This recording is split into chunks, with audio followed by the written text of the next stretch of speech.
Good afternoon everybody, welcome back.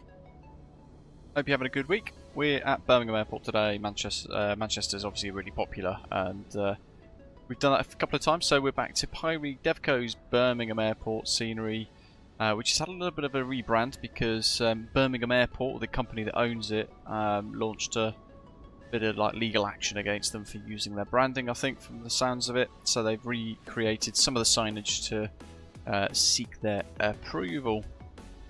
But it's a great scenery, this really good scenery from Pyre Devco, as we've come to expect. Welcome to all of you wherever you are in the world. It's been a busy old week. Hope you've had a good one. Welcome MPS, Badger, good to see you. Paul, welcome back buddy. Bronze, frequent flyer. Zato, good evening to yourself, and Ian as well, good evening matey. We're in the PMDG 737-800 with the split scimitar wings today, with our brand new Osprey Airways paint scheme that's been created bespoke for today. Little bit of a change of time last minute, albeit yesterday and then today as well prior to the stream, so great to see lots of you all ready to go, tuned in and loaded in as well for the flights. We're here at stand 56 Charlie. David, good afternoon. Welcome Carlita, good morning. Here we are. Taxi was working really hard yesterday getting this repainted because of all of the model updates for the PMDG 737-800 meant that the liveries needed to be sorted out. So he's done a wonderful job. We've got parallel 42s Flow Pro installed, and I did have parallel 42s Chaseplane installed, but it's effectively experimental release, as they say. And it has entirely bricked my camera views, so before the stream I had to kind of like jump out, uninstall it, and then come back in, and now all of my camera views work. But we've got Parallel 42 Flow Pro, which is great to have back. I kind of got used to not using it, but it's great to now have it back in the sim, to be fair. And the GSX tile there is automatically included. If I just drag this over here, if you scroll down to MSFS panels, you'll find all the stuff that you've installed in here. For example, your Navigraph charts plugin, for example, you can add that there like so. And I've got it to hide the user interface drop down instead, but it always appears wherever the cursor is. So I'll put the cursor on the bottom right. Bosh, there we go. Just in, no worries buddy. Sorry about the slightly later time. Hope you've enjoyed your flights so far today. Wesley, welcome. Do you prefer the PMDG 737-800 or the iFly 737 MAX 8? Great question. To be honest, I like them both just as much as each other, in fairness. It's great to be back in this. The iFly 737 MAX 8 has been superb for a long time. We've just obviously missed having this inside MSFS 2024. So, yeah, I don't think you can go wrong with either of them, to be fair. But yeah, as the title shows, we are off to Rovaniemi today, the home of Lapland, therefore the home of Santa, for our annual Christmas hop over towards Finland. So about 3-hour flight time today that we have planned for, and we've got most of all of our kind of pre-flight done, so I've loaded in via our sim brief route, our payloads, our fuels, and our route string for today. We're going to depart runway 15 onto the Lovem 1 Yankee departure, which we'll brief before we push back. Cruise flight level 350 for today. Matthew, hello buddy. Really good, hope you're well. And we've just got to finish off some of our takeoff speed, performance calculations and all that jazz. So we could make use of this. We probably should. Runway 15 today.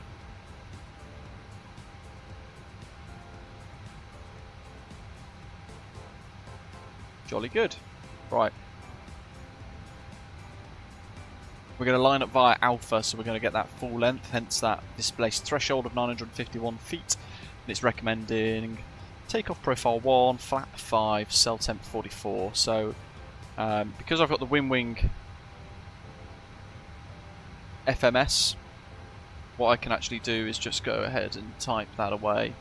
Cell temp 44, and this is all working now as well. So the PAP, the panel of autopilot 3, and the EFIS that they've got next to it, all of that works. So they've patched that already, which is awesome. Really, really cool. It's takeoff profile 1. I'll go to clone profile 2, flap 5 for takeoff. We'll pull in the centre of gravity, and there's our V-speeds.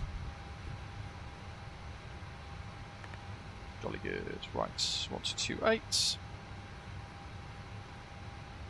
So, while we're staring at the seat, let's show the maps. We're at stand 56 Charlie, and we're going to push start facing south on Victor, and then we'll head out through Delta and Alpha past the fire station, all the way to the end of runway 15 for departure, heading initially southbound onto that 11-1 Mike RNAV departure, which has us route for 3 miles out towards Coventry before turning east and then north, climbing up tops of 6,000 feet with 3 different speed restrictions on the departure as well. Initially max 200 knots, followed by max 210 knots, and then followed by max 250 knots. Climbing up to 6,000, and then once we're through there, depending on any ATC, we'll bust out and head on from there. But we've got Birmingham ground ATC that's just come online, so that's pretty cool. I'll show you our routing for the day though. If I just zoom on out of Navigraph here. So heading out up towards the Trent VOR and Denbigh and Pole Hill. So we'll have Manchester Airport on our left, about 50 odd miles, 40 miles to the left hand side, to the west of us. And then we're going to route up towards Newcastle, and just before we reach Newcastle we're going to head out over the North Sea, crossing up towards Norway.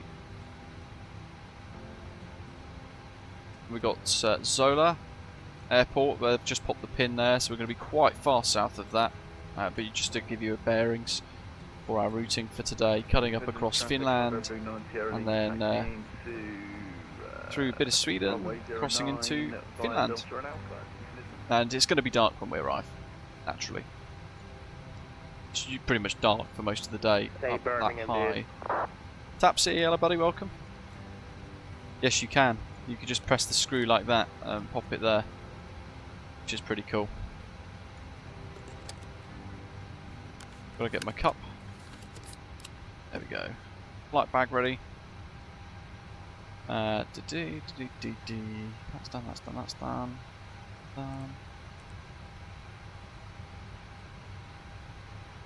So we need to make sure our V-speeds are set and our takeoff heading is set, so 146 degrees. And then 148, 158 V2 plus 10, initial climb 6,000 feet, like so.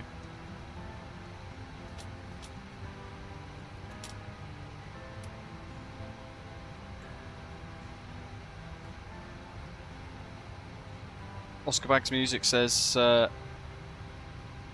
you tried loading cargo? It seems to not be working. Any issues with the with GSX? To be honest, I haven't really used it today. We're going to use it for pushback, but we don't have a profile set up for it with this just yet. So we're kind of just trusting it to do the default.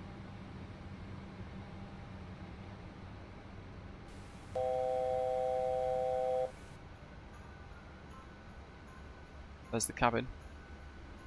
So the cabin is going to be default in the Osprey aircraft for now. We do have this from Tapsy, which is pretty cool. But effectively what they've done on the headrests is they've mirrored the textures PMDG, which means that it's near on impossible to actually nicely paint any of these. So for now, we've shelved that idea. That's the caution for air conditioning.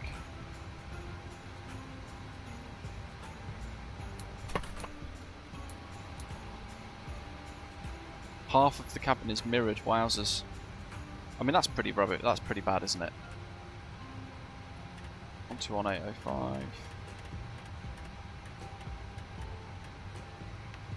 Makes you wonder if they've rushed it. Offer 598, correct? Ground for Gussie, X1 Delta Golf, taxiway Echo 737-800 with Golf, clearance please to Cologne. X1 Delta Golf, Birmingham ground, hello, cleared Cologne, Cowley to Yankee departure, Squawk 6011, the QNH. Got the actual switches. Cleared Cologne, the Cow, hello buddy. 51 months golf and fly, crikey, appreciate your support, mate. Oh ho ho indeed. X1 Delta Golf, Badger, happy Christmas indeed. Golden Point Bravo. Is anyone doing anything nice for the holiday period? Bravo Echo Delta and Alpha, X1 Delta Golf. What have we got? Atis Golf. QNH 1009. Ground, good afternoon. Osprey 165 on stand 56 Charlie, Boeing 737-800 with Golf. QNH 1009. Request clearance to Rovaniemi, please. Osprey 165, Birmingham ground, hello, cleared Rovaniemi, 11-1 Yankee departure, Squawk 3372, the QNH 1009. Good afternoon, cleared Rovaniemi, 11-1 Yankee departure, initial climb 6,000 feet, Squawk 3372, QNH 1009, Osprey 165. Osprey 165, correct. 3372. Bosch.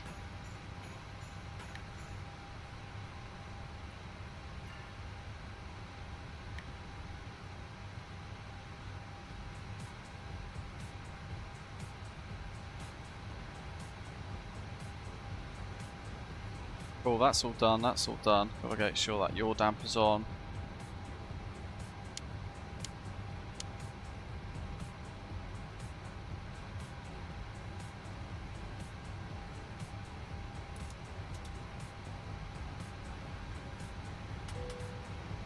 Seatbelt signs. Pressure panel. There's the packs. Do we have fuel in the centre tanks? Oh, we have lots of fuel in the centre tanks. Let's fire that up. Right.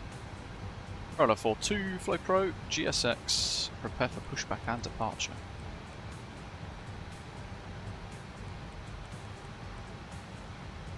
Disconnecting ground power, getting rid of the jetties.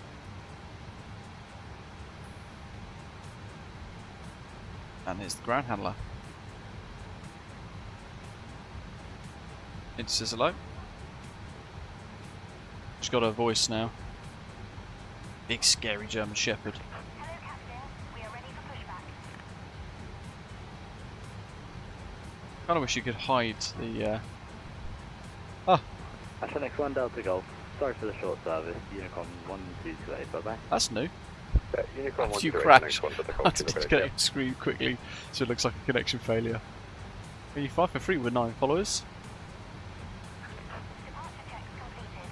Bypass pin inserted. That's brilliant.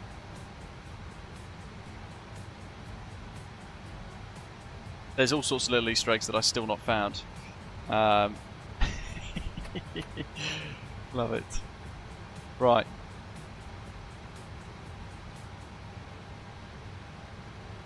Unicom after departure. Night Shadow, good morning, buddy. Welcome. Happy holidays. 120 passengers. Almost 4 tons of cargo. Loads of fuel.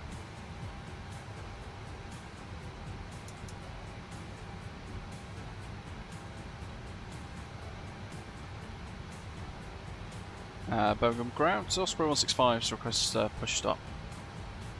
Osprey 165, stand 56 centre, push and start approved, face west. Push start approved, face west, Osprey 165. Oh, let's get rid of the chocks. Release parking brakes, please. Anti-collision lights on.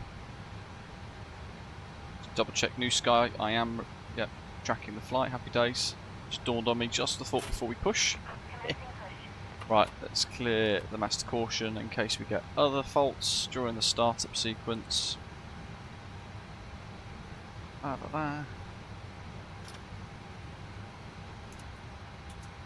Packs off, ignition mode ground.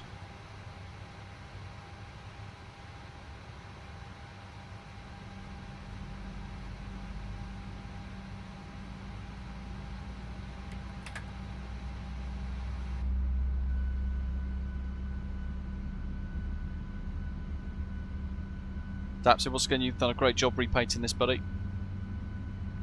Osprey Look at the rivets. request push and start. Osprey 5908, stand 85, push start approved, face east. Push and start approved. Light him, amazing.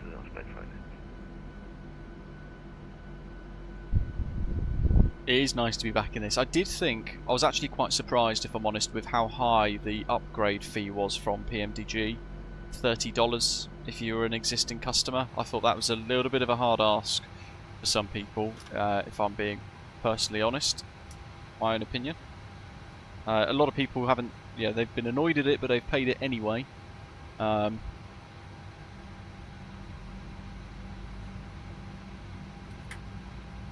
Yeah, I thought it'd be about $15, not 30. Quite steep, especially when they said it was going to be no more than the price of a couple of coffees or a few coffees. I've never had a coffee that's $10 a piece. I bought 3 of them. I thought that's $30 worth having. So, not sure the logic there. That's the thing, David. Yeah, I think most people might upgrade for the 800, pay the $30, but will totally refuse to upgrade any of the others. Yeah, and that's fair enough. That's quite a few people have said that to me in conversation, actually, not just yourself.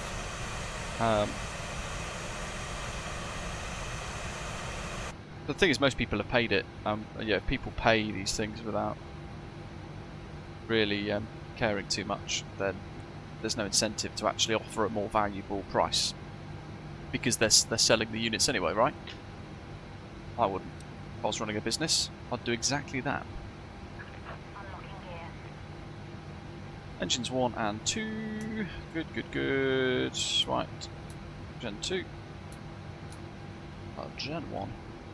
They're all on. Good. That's all set. Probe heats. Lights off. Tow truck disconnected. Bypass pin removed. Pressure panel. Left is clear. Right is clear. APU off. Osprey 508, it looks my G6 pushback wrong direction. It's Flight controls. G6 facing more like west. Osprey 54. 5908, no, you are facing east right now. Okay, thank you. 524. That's about right. Let's get some sounds of the flaps. Flap 5.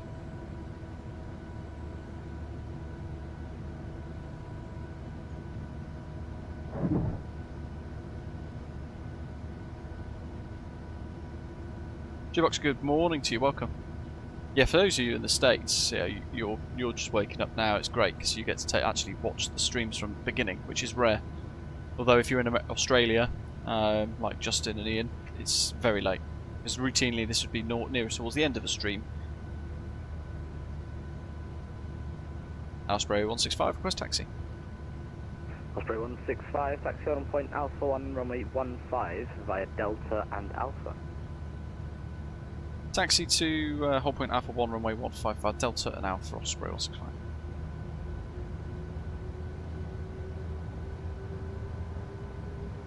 Paul, thank you, buddy. Super generous. Appreciate it. Thanks for the super chat. At Paul Humphreys 68 donated £10 through Super Chat. Loving the bag community, mate. Learned a great deal from your tutorials. Keep up the great work, mate. Great to hear. Appreciate it.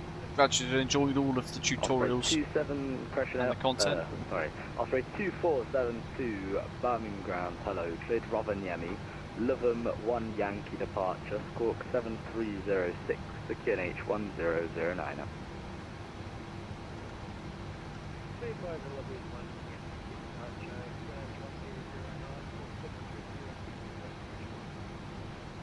It has, hasn't it? That's the other Osprey thing. 24, So thank you, correct? that was the toss-up for today. It was either going to be 737-800 ops, or we were going to fly the Mad Dog X version 2, and the membership decided for this. Either's a great option, really, because they're both pretty awesome. Legend 11 Alpha Mike. We'll do what Jet 2 do and go for compressed MFD. Compton 2 Yankee departure. Clear, right clear. 007 QNH1. Yeah, it's great to be back in this. This is superb, let's be honest. And yet, for $30, it is worth paying the upgrade fee, but it's just a question of if you want to or if you can afford to. Or if you think it's justifiable, because some people don't and therefore haven't purchased it. But all of this stuff is very subjective, isn't it? I have missed being in this, it's really good. It works really well, it's nice and hands-on. Performs exceptionally well. The sounds are definitely improved, and PMDG have also announced they're going to be pairing up or working with, is it Echo 19? Quite a well-known freeware developer for sounds within DCS. Recently started to get into the Microsoft Flight Simulator world. And they've effectively teamed up to get upgraded sound packages done, which is pretty exciting. It'd be great to see what will come of that. They definitely have improved the sounds though, because they're pretty cool.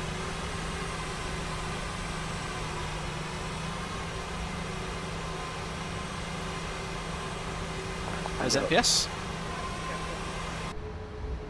Legend 11 Alpha Mike, stand 54, push start route face west, caution, there's a 737 pushing 55 left, also west.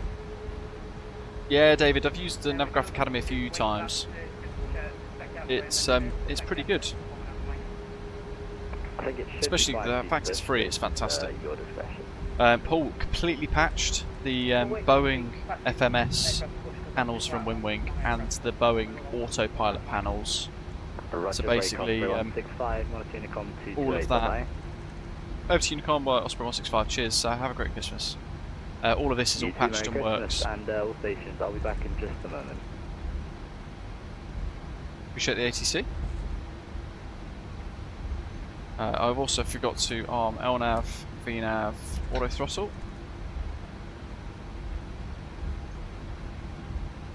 Yeah, it's not anywhere near the same as PPL training. I think it's a lot more basic than that, but it's a great way of giving you early insight. Certainly, if you're not experienced at flying for real. If you've done form of PPL training, then you don't. I don't think necessarily you need certainly half of what they've offered in Navigraph Academy. Yeah, Paul, all of this works as well. So this is me now pressing my WinWing kit. It all works wonderfully. My V speeds up on there. Quick check of the master caution system, fuel flow, reset rates, overheads, all set checked.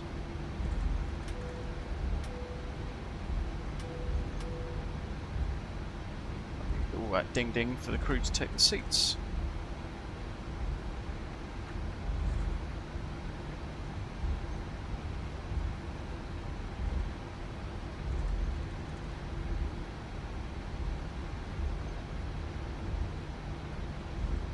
I do love the little moving map here from the Navigraph system that you get in the PMDG. Really good. Zoom on out. Let's go to about there. Yeah.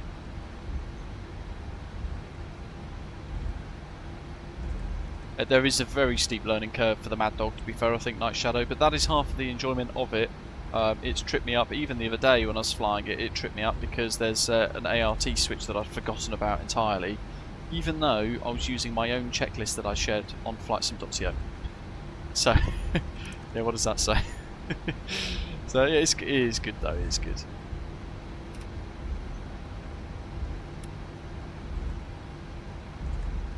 A little bit of the old brakes.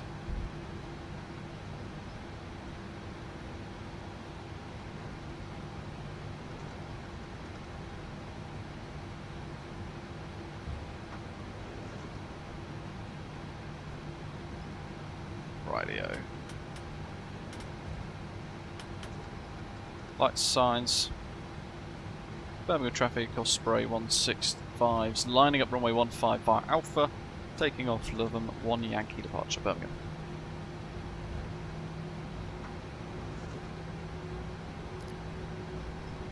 Start the clock.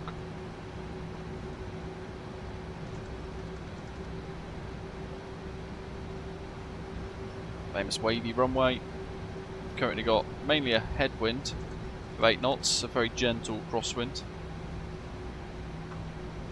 IFR conditions in Rovaniemi though, very low visibility IFR conditions as well actually, I think by the looks of it, but we'll look at the METAR later on. Keep it rolling.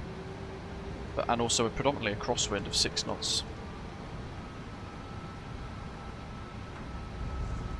Engines are good. Toga.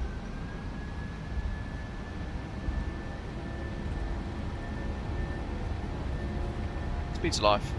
Power set.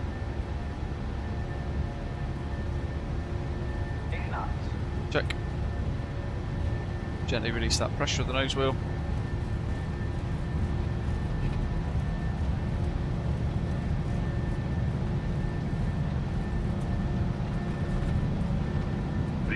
Rotate.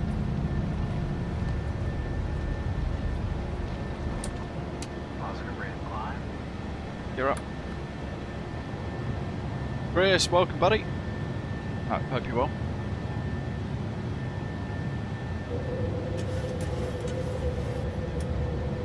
Lights out, landing gear lever off, water brake off. When we turn off lights off, engine start switches off.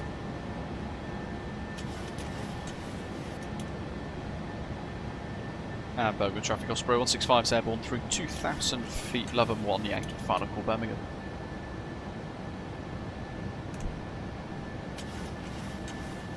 I mean, this feels great to hand fly as well, to be fair. Speed check, flaps 1.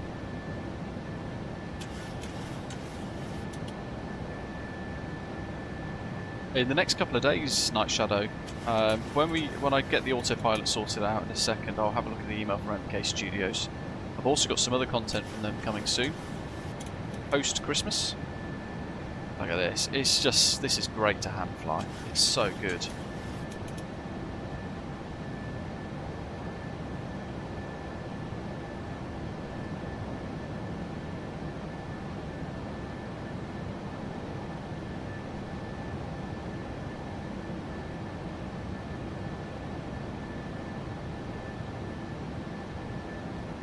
CMDA engaged. LNAV, VNAV, VNAV speed. There we go.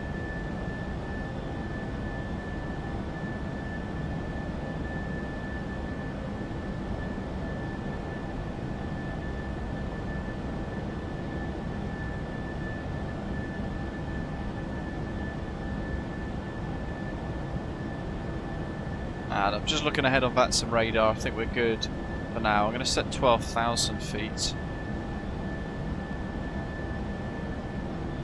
initially.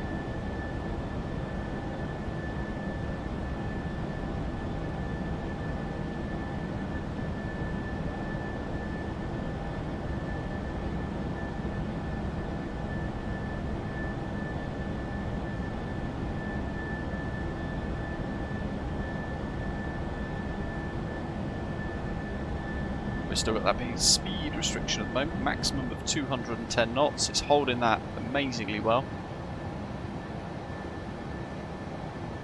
And I pressed the altitude intervention selector switch just to cancel off 6,000 there. Flaps up.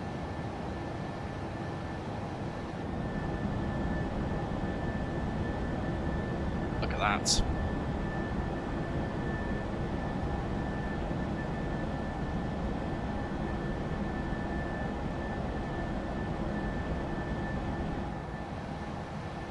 Standard pressure. Standby instruments as well, checked. Check the pressurization system. That's doing nicely. overhead. Looking good.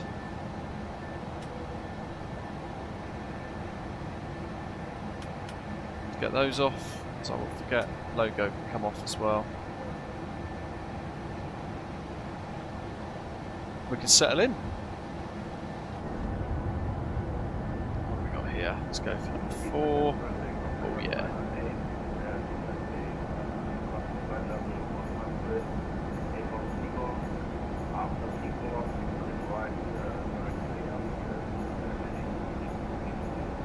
Yeah, flight model does feel a lot better.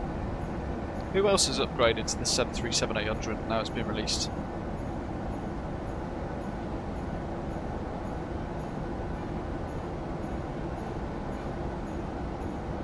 Yeah, Echo 19 are doing the sounds for the 777 as well, and the 747 fleet for PMDG, which is very exciting.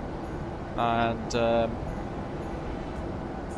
just going to dig out that email from MKStudios. Birmingham, traffic Osprey 599, sign off runway 15. So the release for Rovaniemi version 2 is going to be December 23rd, or the 23rd of December, at 2 PM UTC. So Tuesday 23rd of December 2025 at 2 PM UTC. And that's what you can look forward to. Who else in the chat as well, actually, out of curiosity, has got Chaseplane? And how have you found it? Because I've had to uninstall it already. It's very strange. But for example, if we were in this view and I had Chaseplane installed, if I then did Control was it Alt 3 to go to this view here, what it would do is give me like a view like this. It was kind of like this, but it would then lock all of the camera views. So I'd press the reset button, which would ordinarily make me go to like back into the flight deck, and it wouldn't actually allow me to do that. So it'd be totally locked, and when it did return to the flight deck, I'm just going to sort this out and I'll show you. Happy days. When it did return me to the flight deck, it gave me this view, which I couldn't then move away at. So I've had to uninstall Chaseplane already. It's a shame because there's elements of it, as I was using it to try and explore it this morning and yesterday evening, setting up for today's stream, I thought actually this could be quite cool, but yeah, I've had to uninstall it already because it just causes so many problems for me. And it might be that I'm just not used to using it. That might be part of it. Maybe I need to completely clear all of the keybinds of all of the camera views. But yeah, I don't know. But for now, I can't use Chaseplane, which is a shame because I was kind of looking forward to trying that out as well. It's interesting. Quite a few of you actually are now saying that as well. So, hey Mathis. Happy holidays to you and the PMDG team. Hope you're well. Mountain says he had to unbind all of his default camera controls in the sim to use Chaseplane. French Toasters who used it for one flight, he's uninstalled it. Night Shadows had similar issues with Chaseplane. Bloodcats had the same problems as well. Madness. Yeah, Night Shadow, so when I uninstalled it, all of my views still worked because I hadn't actually removed any of them, in fairness, the keybinds for the keyboard. What I was doing is setting up Chaseplane to work with particular buttons on my joystick. So I could click certain things and make it walk around the aircraft and all that sort of stuff, so yeah, a little different there. Matt said earlier when we were talking about the light, says they'll have a little look at the light thing, just like this flickering bit there. One bit of feedback, Mathis, from Tapsy, because he's repainted our lovely Osprey Airways livery.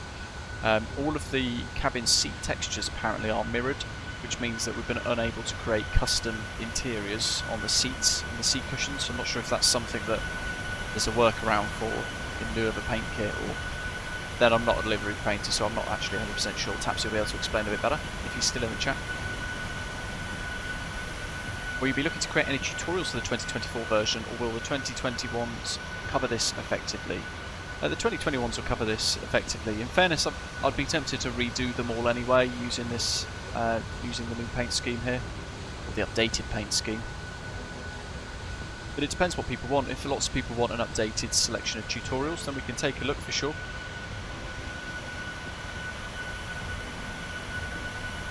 Oh yeah, it's so great to be back in this. Look at that.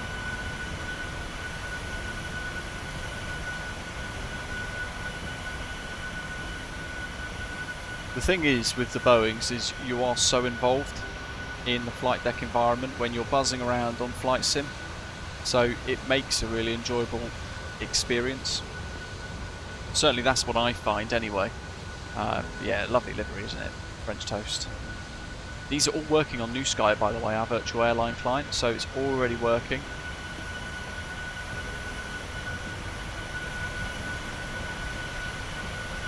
Look at that. Magic.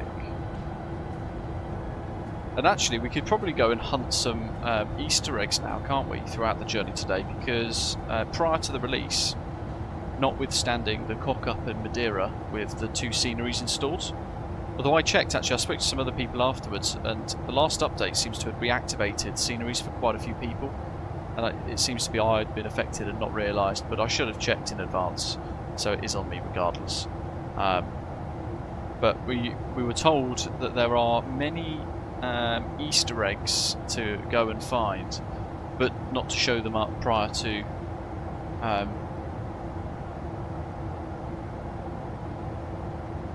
release. I'm so tempted to click that, but I don't know if I want to. Ah, look at that. I'm glad that didn't detonate something or open the door. There's a few little things. Tapsy's worked on our in-flight magazine, which we called SAW, behind our custom safety card there. So stand by for manual gear deployment, yeah. Yeah, I got a habit of that. Curtains can be moved.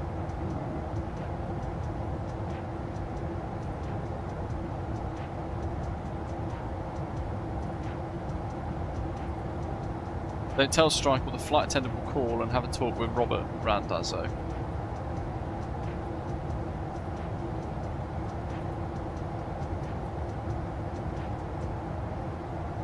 How do you?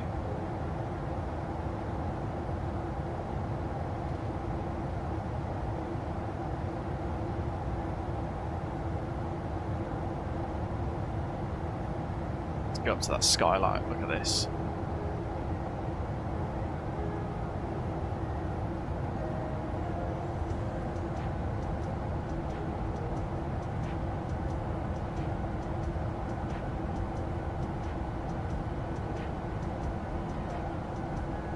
Yeah, the overhead lockers work. We showed that in the preview. That's one of the bits we did show. And then I thought, is that an Easter egg as well? I don't know if I should be showing it.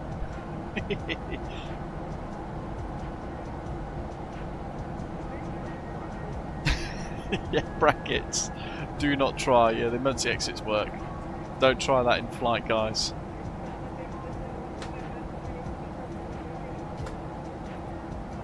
Hey, Harry, welcome. Hope you're well.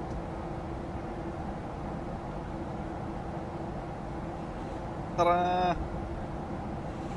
With a little curtain barrier in. Keep the punters out of the main area of the flight deck. There's no GSX seated passengers with this yet. I looked on GSX before we started the flight today. Probably keep it like that actually, can't we? No. Wee, cheeky.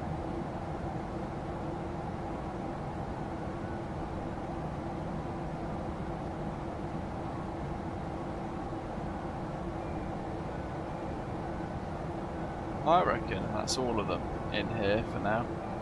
Yes, these ones. Yeah, we went through those the other day.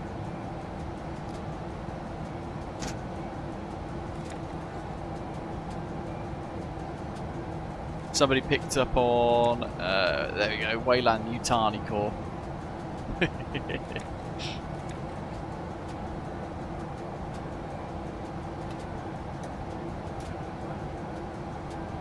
Oh look, there's the deadlock.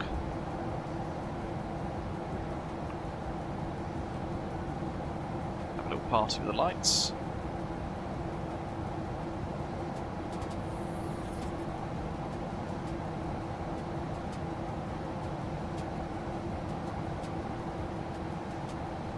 Yeah, SimScott, you can. Yeah, so the toilets are all locked, and you can do the handle and rattle it, and then you get like a noise going like "toilets occupied" or yeah, "Oh, I'm in here, stay out" or whatever it is. So, geez, I just realised I'm level at 12.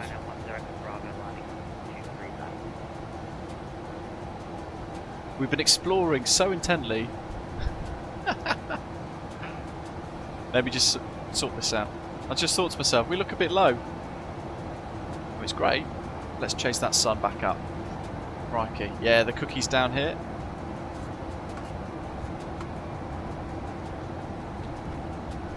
Nom nom.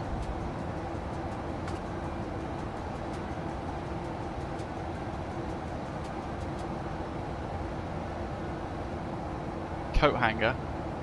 Oh! Yes. 4 stripes. Nick, welcome aboard. Thanks for subscribing, buddy. Hope you're well. Happy holidays.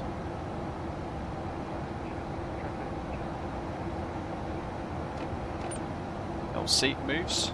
Get that head nice and comfy.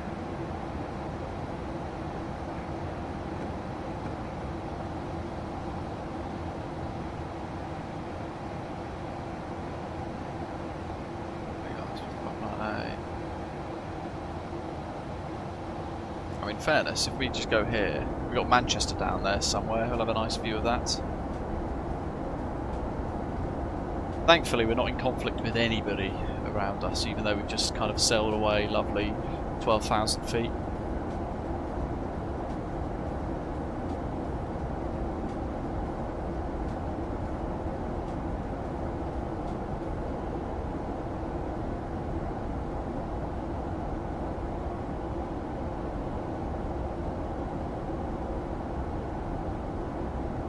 We're heading up towards Newcastle now.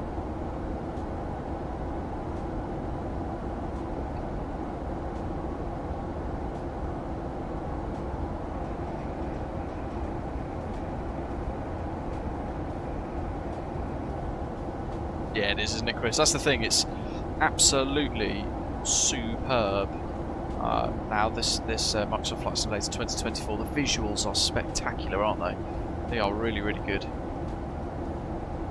Matt says, try to get close enough to one of the overhead vents, crank up the sounds and try pointing at the vent at you. You mean in the cabin? Or do you mean these?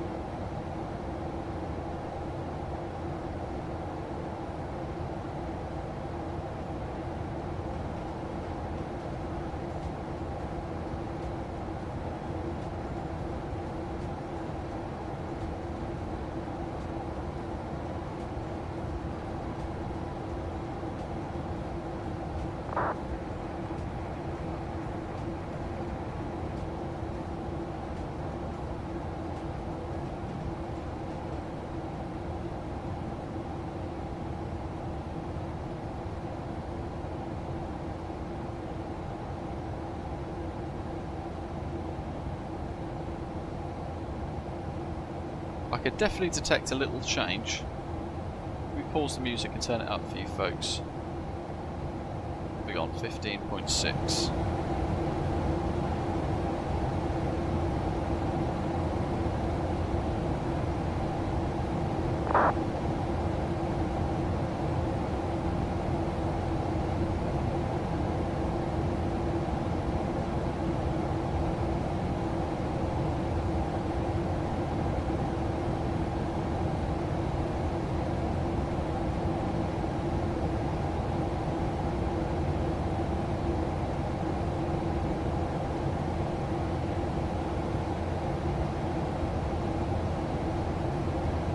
Can't really detect much difference.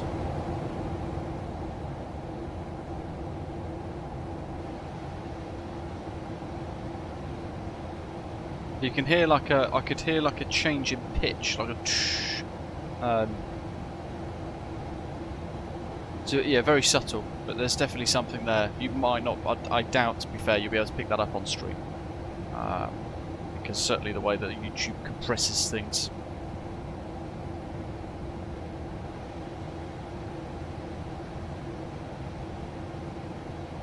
How are we doing? 23, IPSIR.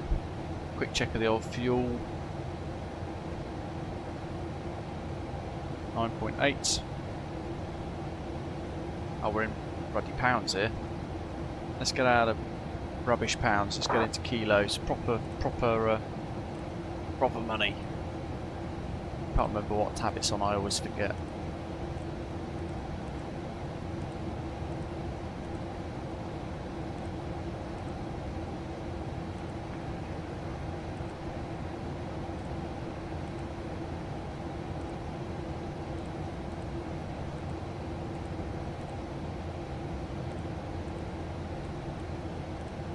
Let's go for new.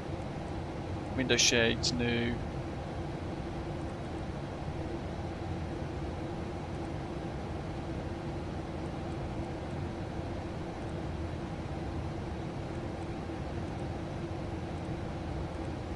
Loads of configurable options, like before. Definitely not in that one. It's good because this is making me look at all of the things that are set so I can change them as to how I want them to be. There we go. 9.8. 9.8. Happy days. Doing alright. So I've changed to the newer pressurization panel, and then down here as well we've changed the engine selector switches from the old style to the new style, so they're a little different as well. Cool, no way. That's excellent. The PFP3N is the panel of flight plan, like FMS, isn't it? You're going to love it. Certainly with this, it's superb. Dusty2, good afternoon, matey. Welcome, welcome.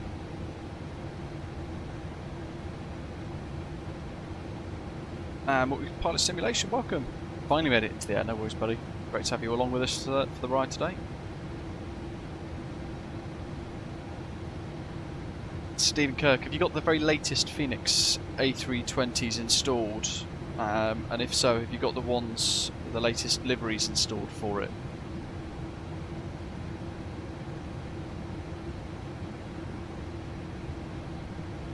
For the Phoenix, the pink textures that you're describing.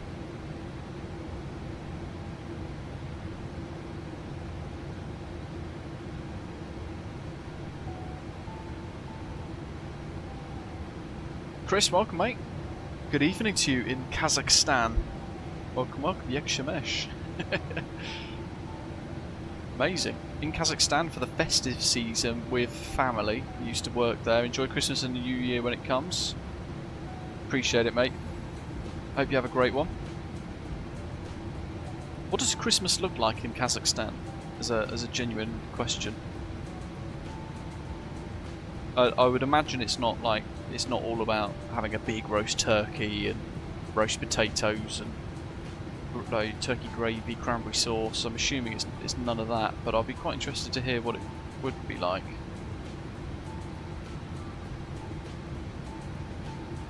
Or whether they even celebrate it. He's quick, isn't he, Dirty too? Thanks for doing that, by the way. Appreciate it.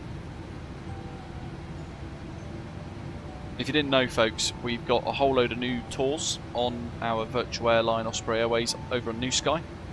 So within that VA system, we've got... in fact, let me bring it up. I'll bring it up on the screen so you guys can see.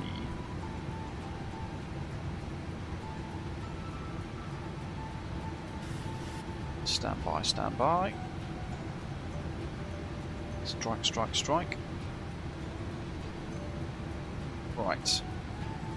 So awards. So we've got loads of different awards, as you can see. Are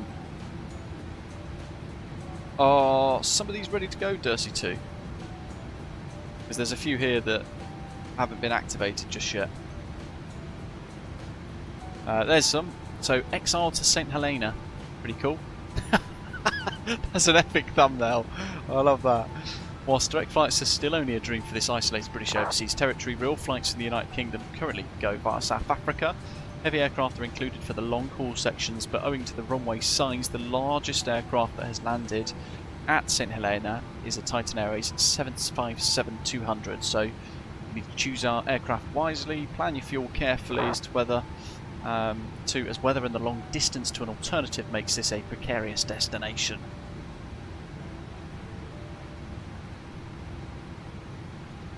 And there's the route sequence. So Heathrow to Ortambo to Walvis Bay. From there, Walvis Bay to St Helena, and then there's a further hop from St Helena to RAF Ascension Island, and then all the way back again, which is pretty epic. So that's one of the new tours, and then there's the COVID years version of it, which had flights from Stansted to Kotoka, then to St Helena, then to RAF Ascension Island, and back. So there's a couple there. What else have we got? I think we're going to be doing a new Coconuts in the Caribbean tour. And then Dursey 2's working on the Falklands Flyers civilian route, which is a long haul tour again. That's a long one. Heathrow to Santiago, I think, is it? Benitez International.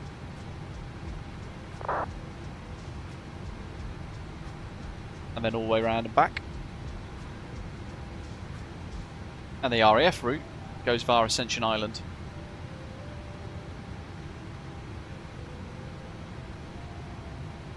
COVID years thumbnail. He's got a face mask. Oh, that's good. We found your calling for the VA Dursey 2. Chief Award Producer. Osprey North Pole and South Pole Ops are new as well from Dursey 2. So just Helsinki to Anchorage over the North Pole. And we've also got, where has it gone? South Pole Ops via Antarctica is Perth to Benitez International, and it routes over through Antarctica over the top of, so that's pretty cool.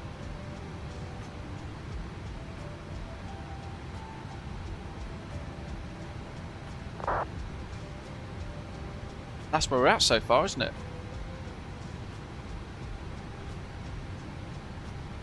British Overseas Adventure.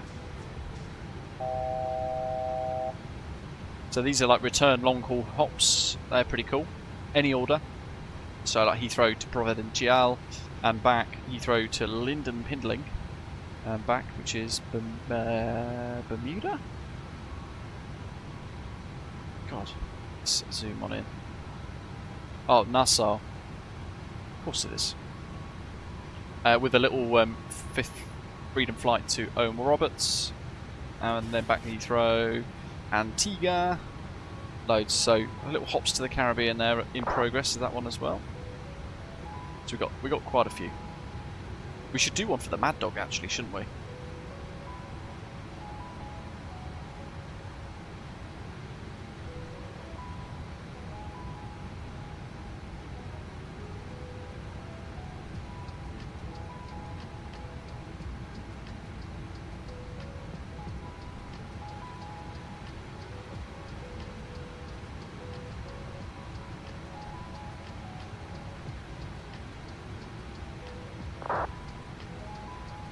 $35. I've been very lazy with the heading bug. Should be keeping that in line with our direction of travel in the Boeings. All to me.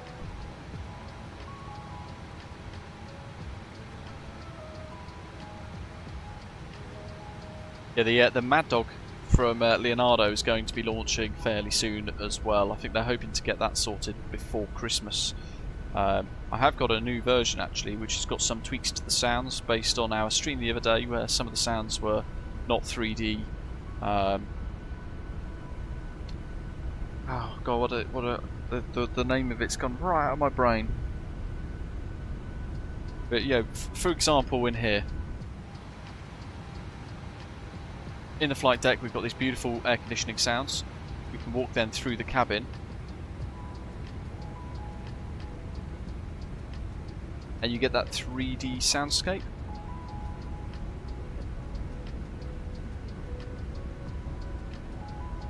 A bit of screen tearing there.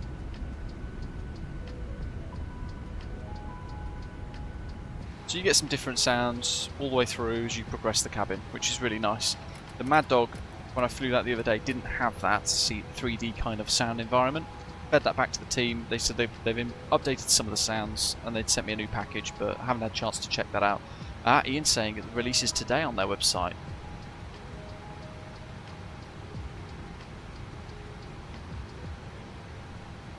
Let's have a look, shall we? It's the 20th anniversary edition. They're still going to sell it via sim market, sadly. I mean, genuinely, I think it's a great aircraft. It is expensive, but my goodness, it's really good. And the upgraded sounds, the upgraded textures, I have to say, are so good in comparison. Where does it say it's launching today? Is it in their forums? 20 hours ago. Official release announcement, here we go.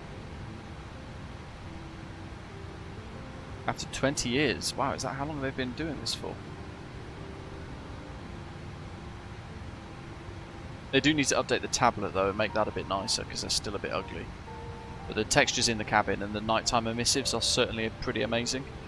New animations in enhanced interaction.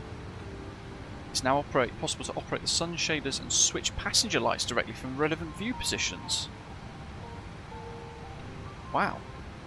Yeah, improved external engine sounds.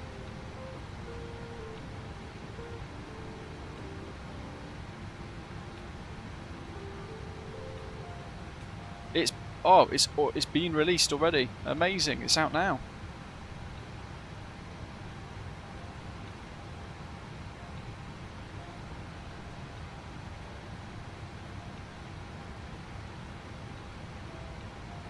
And they've got the paint kit available for download.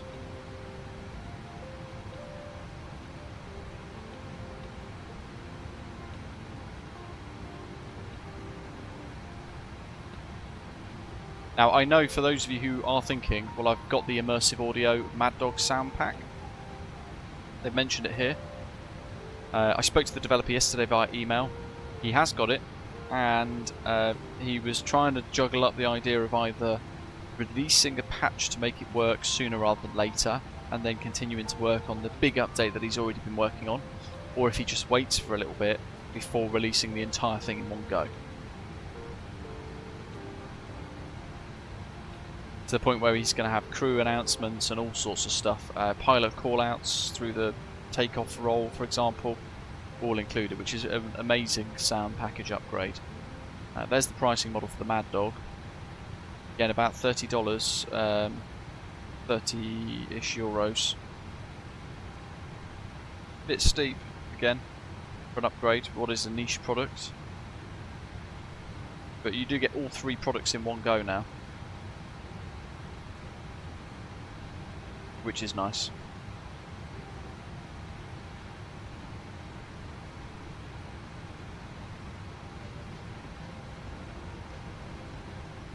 There it is.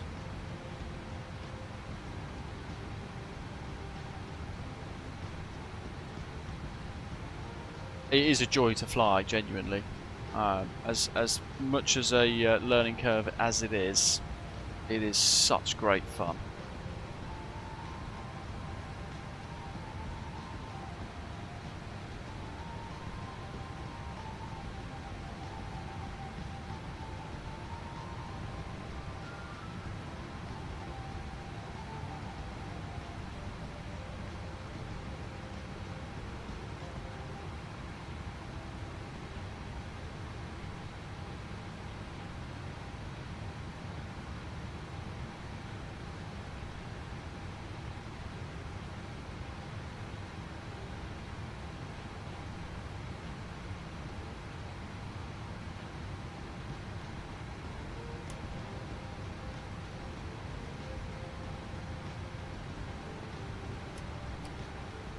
Jubbly. So where are we now? Give M. Let's look for our fuel. 9.2. We're a little bit below actually on our fuel.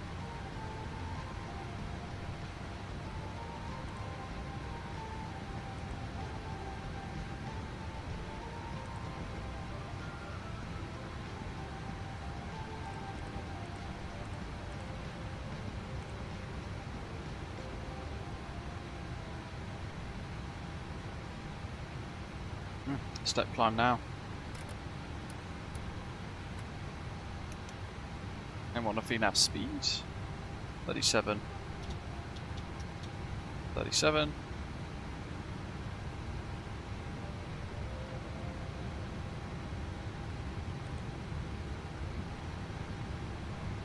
Let's step on up.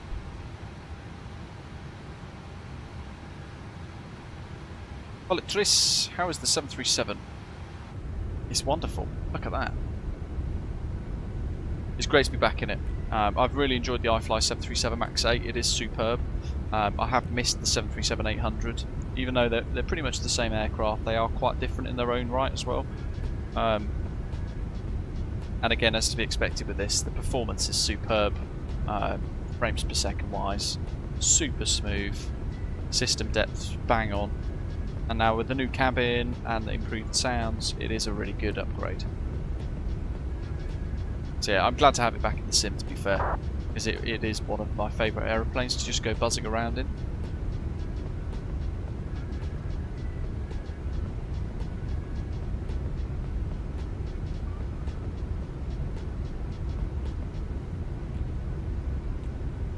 Aaron, yeah, the FSS E-Jets are an absolute pile of crap, aren't they? It's odd because they charged a load of money for it, early access, what, 4 years ago now? Something like that, 3 years ago, 4 years ago. And for about 2 years they've been promising VNAV, custom FMS, all sorts of stuff, still not here. And I think that's pretty despicable, to be honest. It's inexcusable. But then what they've done is they've rolled over and they've joined up with Aerosoft, and they've split the teams into like having some being the project manager for the Aerosoft A330 and all sorts of stuff. So FSS are meddling in all sorts of different things, different fingers and different pies, rather than focusing on their core products.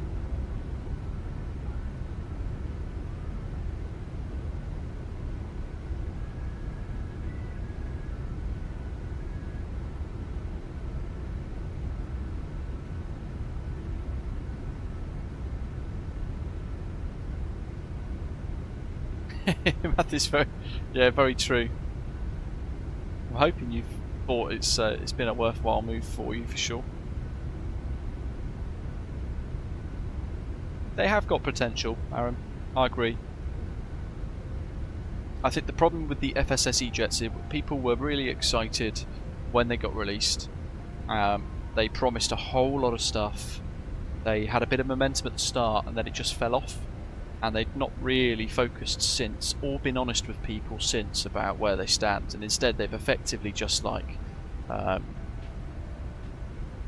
focused on lots of different things, rather than saying, look, you know what, we've got X thousand people using our E-Jets, we promised them VNAV, we haven't given them that, we promised them an FMS, we haven't given them that, let's get this product sorted out. But actually saying there that the VNAV and the custom FMS are in the current beta build, not far off release, so that's promising, and I'll jump back into it to take a look when that does come, for sure. Because it's a cool aeroplane, let's be honest, like, looks great, and you can buzz in and out of London City Airport in it, which is mega cool. So that's all the stuff I want to be doing, like London City to Innsbruck, or cool flights like that.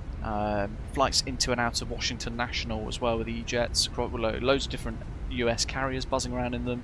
Lots of really good potential flights all over the world. We just need the quality to hit a certain point, don't we? To say, yeah, you know what, they've got it now, they've pulled it out of the bag. Night Shadow, what's the flight range on the Mad Dog? It's not that long, to be honest. Can't remember. Let me just, I'll you know what, I'll Google it.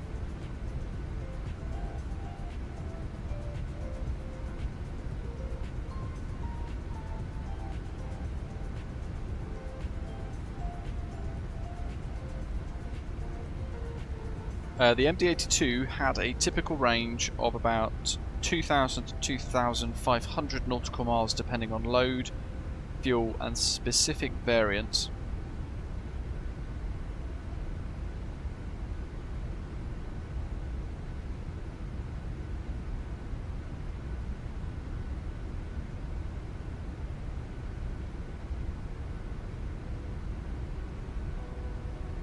The MD-83 about 2,500 nautical miles range, and the MD-88 again 2,000 to 2,500 nautical miles approximately, but some had extra tanks pushing it closer towards 2,700 to 2,900 nautical miles as well.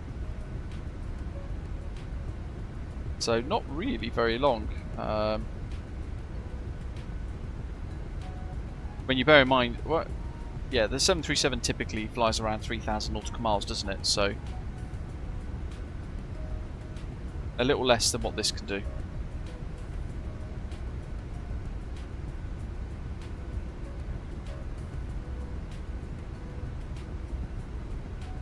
That I'm super excited for. I'm really looking forward to having PMDG 747 in the sim at some point in the future, hopefully not too distant future.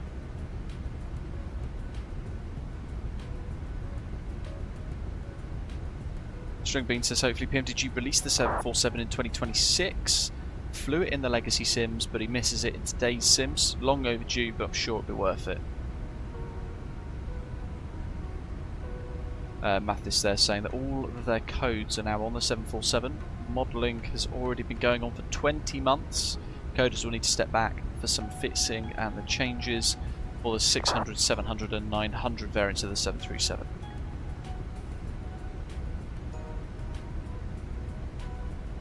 That sun's about to go down.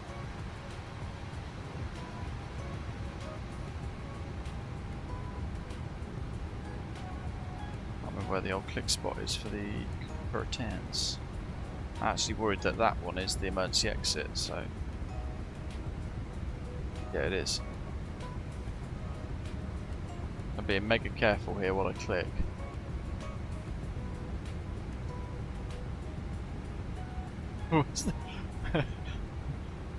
We're trapped! There we go. I just want to show you guys the cabin lights really, because I thought we're in cruise now and it's obviously going a bit dark, so with automatic set, cabin lights are going to be a bit dimmer. They're currently on meal and beverage.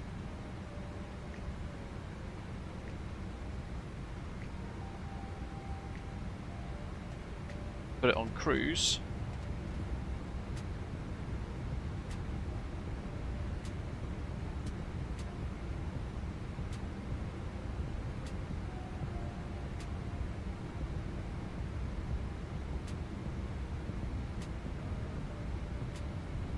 That looks like that's the same mode.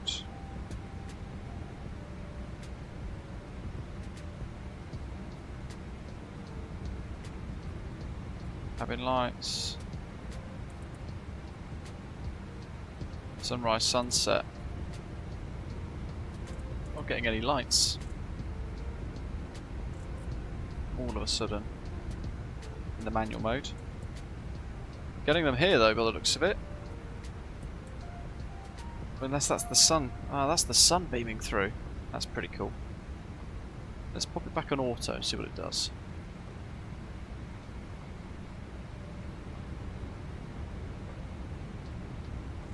Get some weird little ghosting things going on with my GPU with the latest driver. Don't know if you're picking that up on the stream.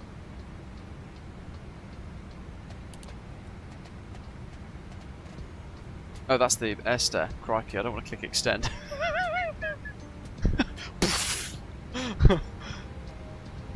We're going to shut that door. Stop meddling.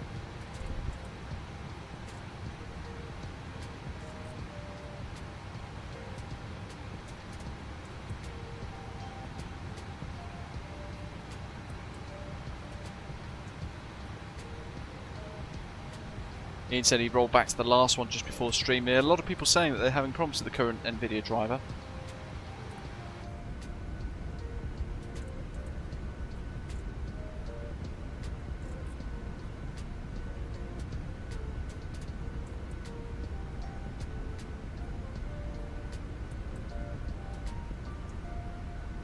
Look at those clouds. Superb. Right, let's check ElevateX, because we've not had a little look at that for today just yet.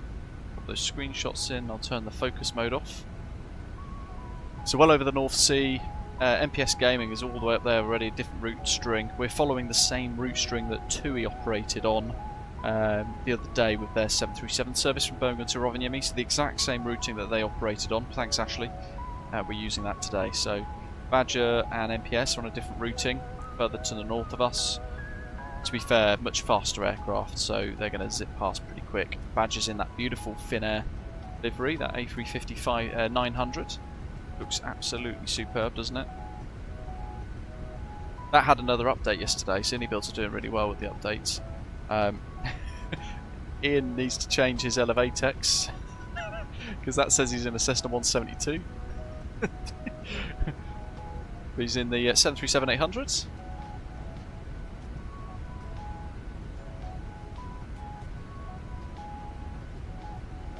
And then we've got Philip as well, Osprey 77MP, heading out. He's just over the coast now actually, heading out different routing, I think similar routing to MPS Gaming. We popped a screenshot there of his 777 freighter. He's going to get there pretty quick in that. And then we've got Osprey 3 Yankee Oscars now airborne as well in the iFly Max 8. Just got up. Currently over Tamworth.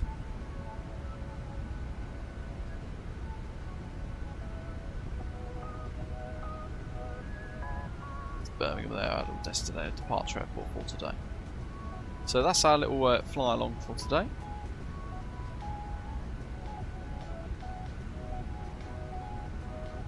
And that's us right at the front. So pretty busy. We can go see like Swedish, like Stockholm radar.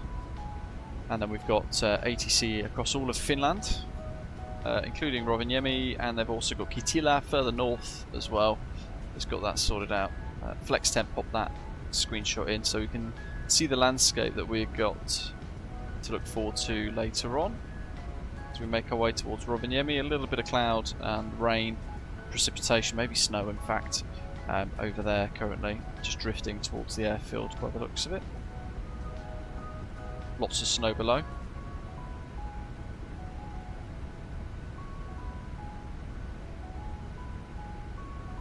We just got ATIS online. What does it say there? Expect runway 21 in use. Runway conditions 555. Contaminants, all parts 100% wet. Takeoff, significant contamination thin. Reduced width of 50 meters. Apron conditions poor. Transition level 70. Very low pressure, QNH 994 hectopascals as well, and recent freezing rain.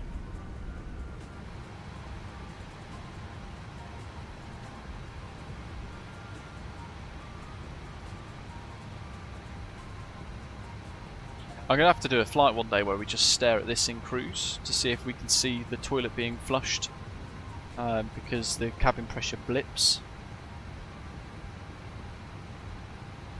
randomly to kind of simulate that.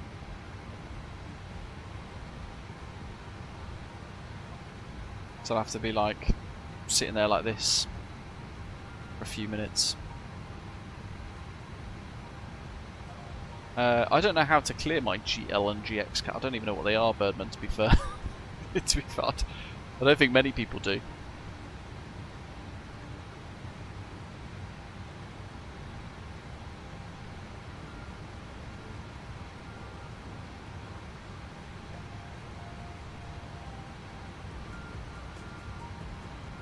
100% strength being, yeah, they're significant improvements, right? See, I capped my simulator at 60 frames per second because in the reality of having a flight sim, you don't need any more than that, realistically. but it pretty much just permanently sits at 60 all the time. And like my CPU is being used, it's only 34% utilization at the moment. My GPU's only got like 54% utilization. These are new little tabs on the map. Altitude profile there, look. An alternate route gives you like a second routing, but that might look a little bit closer towards Rovaniemi, but that'll become a bit more useful.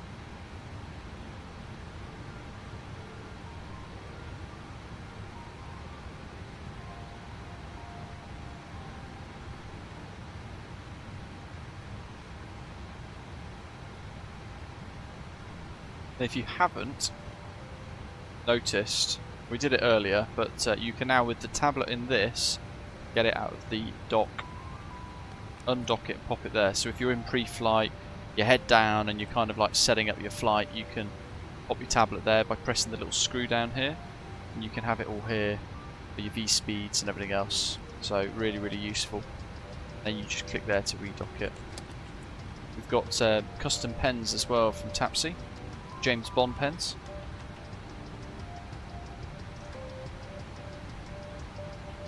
Night Shutter says his VATSIM radar's stuck in night mode. Not good.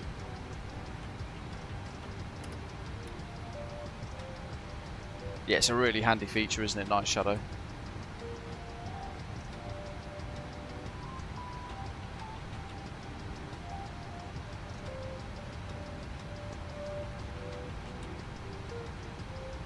Minutes airborne now.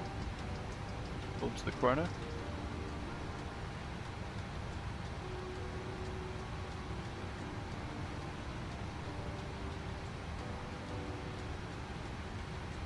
Yeah, is Elevatex a sort of Volanta? Arcana's asking. Yeah, so it's effectively a competitor to Volanta in a way. Probably the easiest way to put it. But it is free with more features in the free version than you get on Volanta. It's also a lot less resource intensive. I found when I used Volanta that actually it gobbled up a bit of my computer performance, but Elevatex for me seems to work a lot more smoothly, which is really good.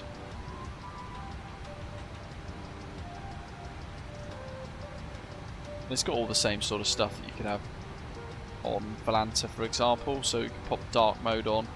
Want a bit more of a nighttime view. You can put the daylight nighttime line on, so you can see there, just past INDOP, just where my cursor is there, you've got a line that shows nighttime.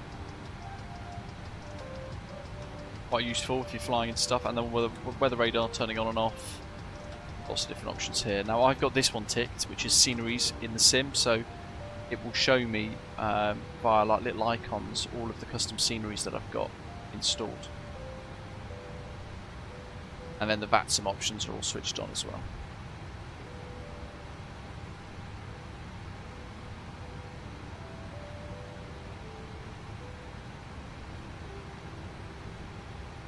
Nat tracks for those of you who like the oceanic stuff. There you go, you can load that up.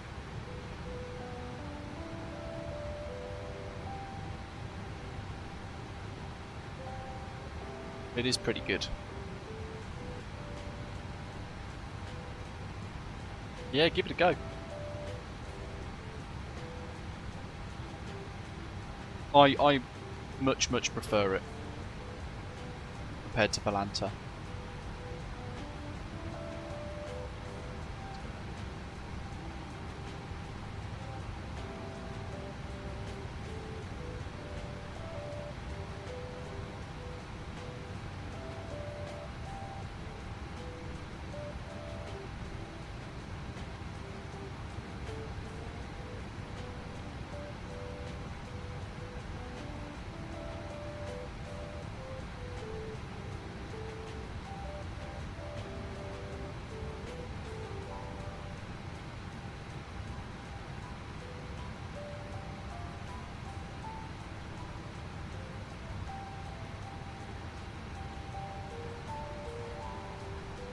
How'd you rate the new PMDG 737NG for MSFS 2024?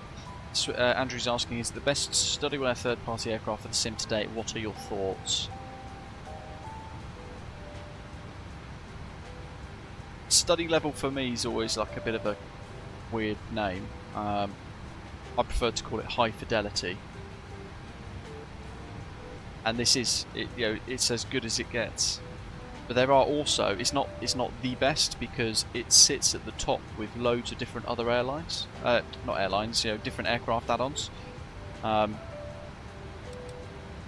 He's coming right towards me, isn't he? There we go, we're about to have a fly past, folks. 1,000 feet below, opposite direction. I hope this goes well. We can find out in about 20 miles. 10 miles, closing range. So to get back to your question, Andrew, yeah, this is superb. But it was great in MSFS 2020 as well. It's even more polished in this now. It's got a much better exterior model. The flight dynamics feel a little bit more polished, and they were great before anyway. Sounds are definitely better. It's nice to have little animations and a much higher fidelity cabin environment as well, because people want that now in the sim, don't they? Let's face it. They want to be able to kind of just walk back and appreciate the whole aircraft rather than just the front. Are they towards? Yes, this aircraft here is a Ryanair UK 737-800. Here he comes.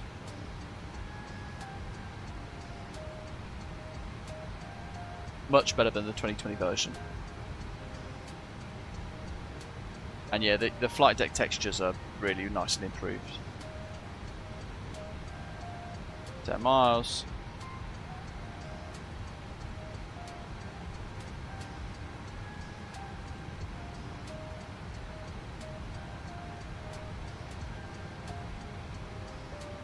It feels more like a completely complete package.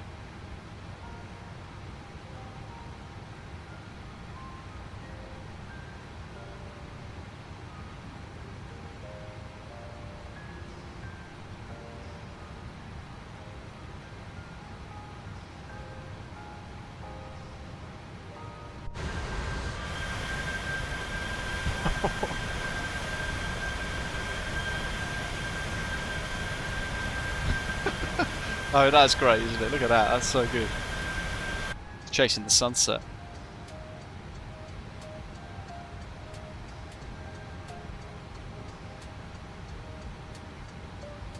He's going to Manchester. So, Ian, you're going to have him probably fly past you in about 20 minutes. He's at flight level 360. There's a load of other aircraft as well, just to our east. 1,000 feet, it's loads of space, Andrew, so you wouldn't really get one. It was on TCAS, but there's no kind of threat or risk. Unless it starts to climb, and then it would probably kick off. Stringbean says he had the Boris sounds in Microsoft Flight Simulator 2020. He actually prefers the 2024 PMDG sounds. Yeah, sounds are always difficult, aren't they? It's they're so subjective at the best of times.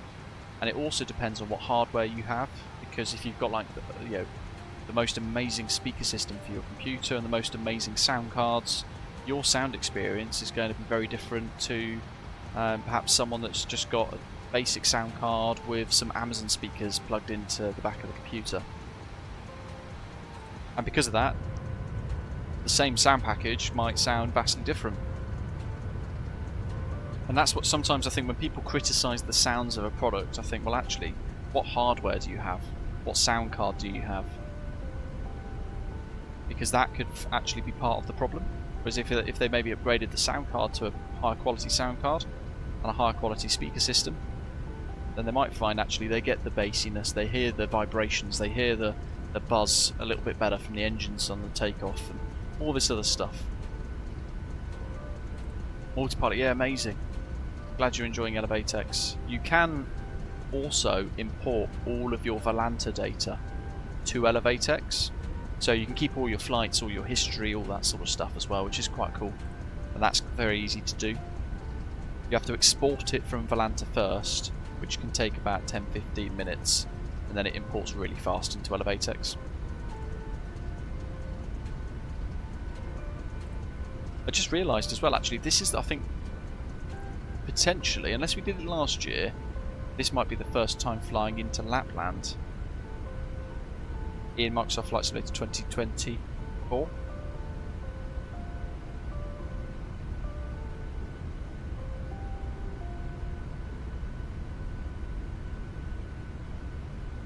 Eversoft North Sea Pack working nicely. Actually, no, you know what that is, folks? That's new. That is Seafront Simulations AI Global Shipping, and it's installed, and it has an entirely animated global shipping system, which I've got installed at the moment. I'll get the link to it. I'll put it in the description for the live stream actually as well. There's an affiliate link in Contrail. But it is really cool. Vessels Global Shipping 24 it is.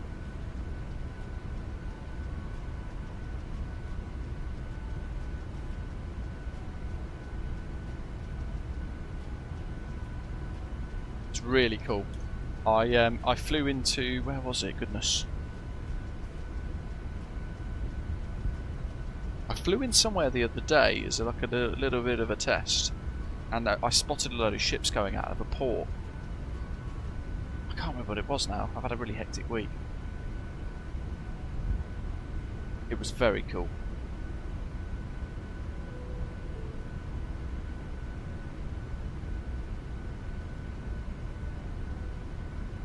Yeah, it would be very cool in the Caribbean. Can the tablet be hidden or put away similar to the 777 ETOPS is asking? You know what, mate, I'm not actually sure. I was looking for a click spot for that the other day. Couldn't find it. I assumed it'd be like down here somewhere if you could. Yeah, couldn't find it. String Beam, thank you very much, matey. I appreciate it. And in fact, I missed somebody saying bye later earlier as well. Night Shadow, there you go, mate. Have a great holiday. Enjoy your Christmas with you and your family. Have a good one. Ian says the strobe lights of other aircraft have improved out of sight as well. Yeah, so when we were in that view a second ago, we could see them all the way in the distance, couldn't we, those two aircraft? String Beam, thank you very much. Really appreciate it, and I'm glad you joined us in the chat today as well, if you've watched in the background for quite a few years. It's always nice to have you in the chat. Hope you have a great Christmas. I've got to try and work out how to turn these. There we go, background lights. Yeah, let's go off. Off. Nighttime mode activated. Now, how do you do Windows Sonic Sound? Is that in sound settings? Do I risk breaking the simulator if I try that now?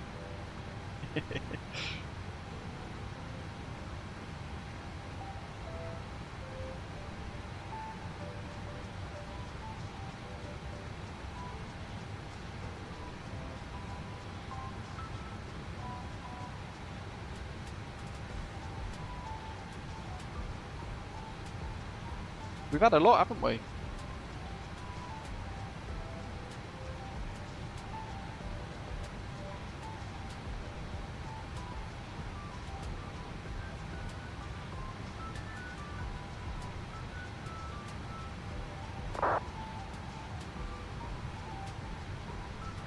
What it's worth, I think the next live stream, if it's not an air traffic control style stream, it's going to be most likely after Christmas, but depending on date, it might be to a brand new Rome Fiumicino, perhaps, David. So that could be a good one. We've not gone there for a very long time, actually.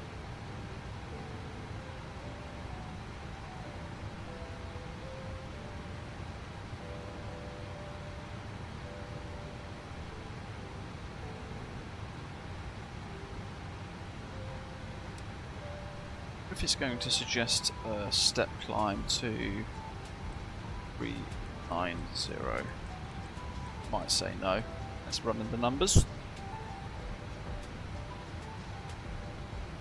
Penalty of 0.2 on fuel. We shan't bother.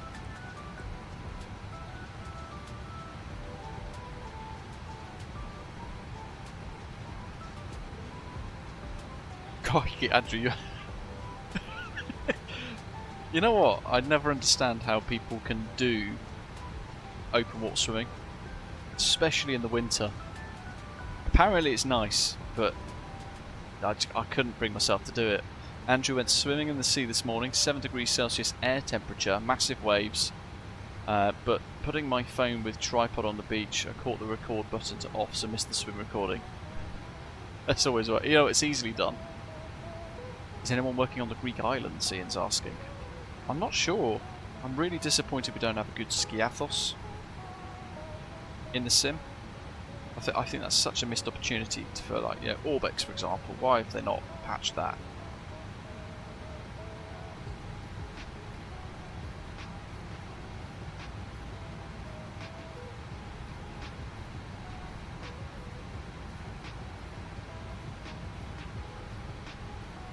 Well, it just needs a good Orlando.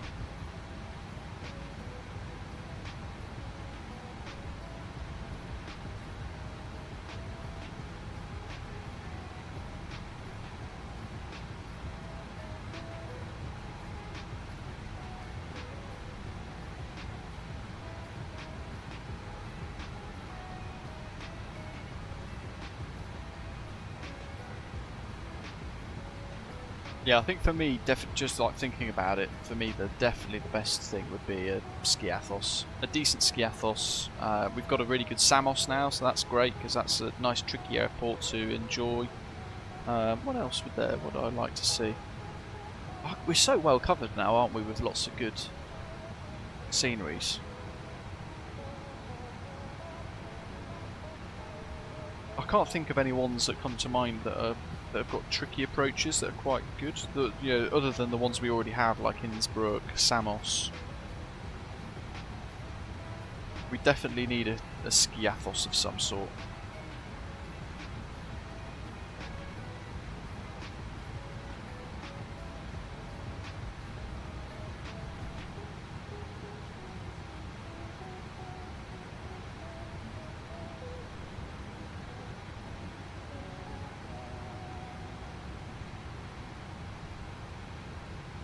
Mykonos, we've got the 29 Palms Mykonos.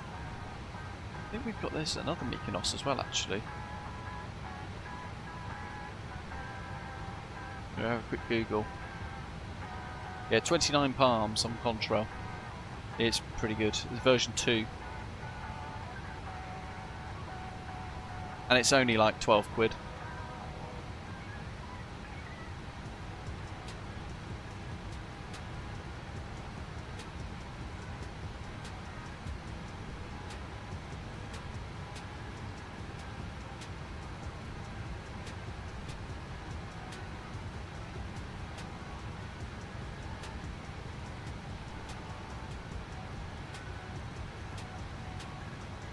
You've got Aerosoft Airport Mykonos. Interesting. That's €15. I didn't even know they'd released one. This is why MSFS 2024 is so much better at night. Look how realistic that looks. Oh, that looks amazing, doesn't it? When you look at that, that is what it should look like. That's what it looks like in real life. You can see the cities and the night, like the light blooms and the glow from the cities on the ground from 37,000 feet. It's amazing.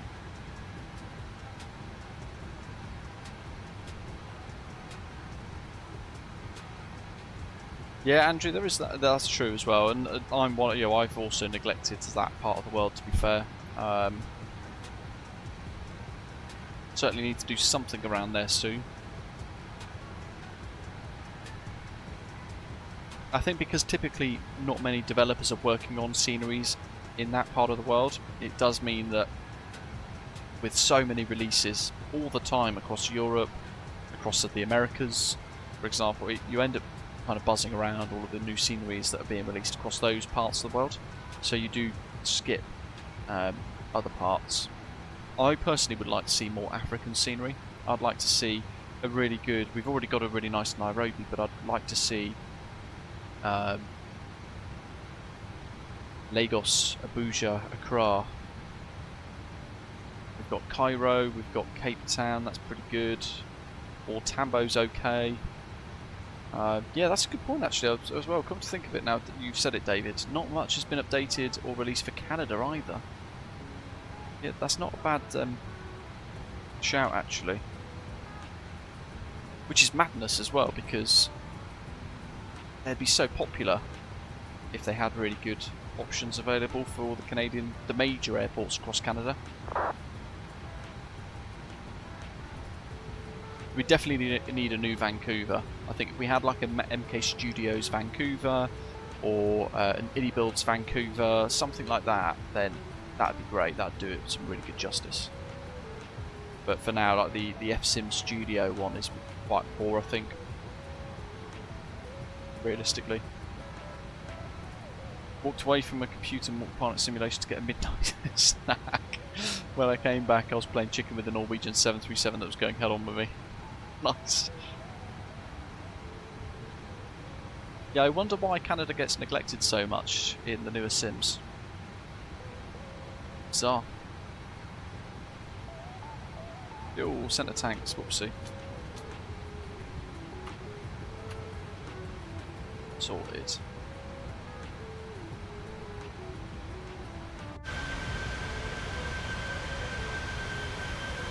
Look how great those emissives are in this as well.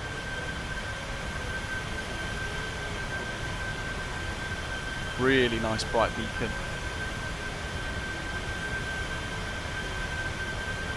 Look at those nav lights and the strobes. That's some of the best I've seen in Sim.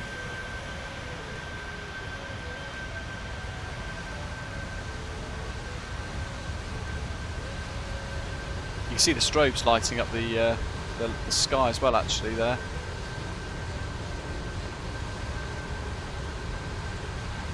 Really cool. And the IFE screens.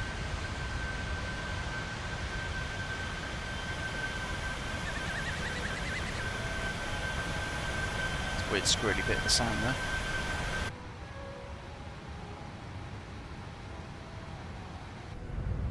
Hey Peter, welcome mate.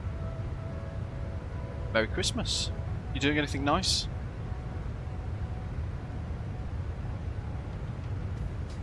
Delta Tango says going into Christmas. Good morning matey. Going into Christmas with a biopsy that came back benign, so feeling really thankful for everything in life, very empathetic towards all those whose reports were not benign. Mate, great to hear. That's some fantastic news for you. Congratulations, well done. I'm sure it brings a lot of relief, no matter the time of year. But I suppose it means you can kind of enjoy Christmas now, have a few drinks, sit back, enjoy it. I'm glad the results came back well.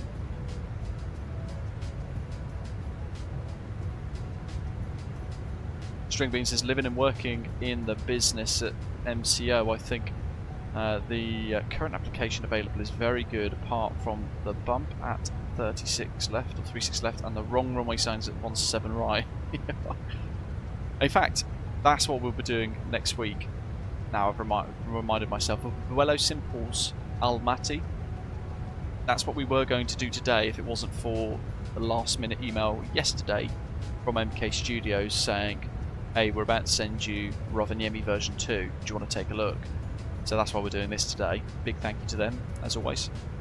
But yeah, Vuelo Simple's Almaty, I did a preview video of that the other day, and a couple of issues that people local to the area with good knowledge of the airport pointed out with the runways, etc. They have... I fed that feedback back to Vuelo Simple.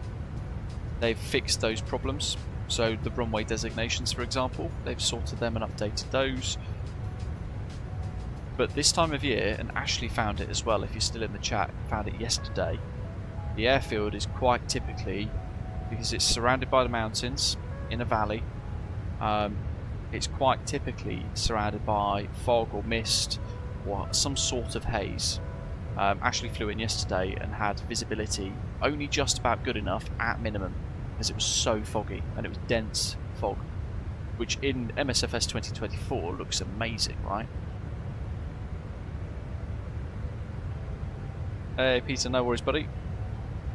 Bergen's a great airport as well. Yeah, so next time we fly, it's probably going to be, in all likelihood actually, Almaty, unless Rome Fiumicino arrives before then. And then we'll take a look at that, naturally. We'll probably have to, wouldn't we? It's a preview. But Almaty looks so cool to fly into and out of.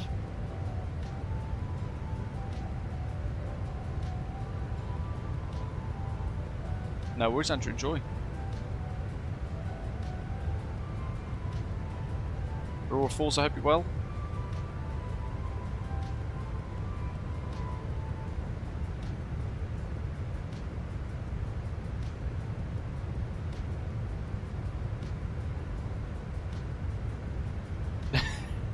The Hitman. I changed my mind and I bought 30 cups of coffee instead of the PMDG 737 upgrade. Yeah, it wasn't quite the price of a few coffees, was it? Unless it's a coffee in San Francisco, maybe.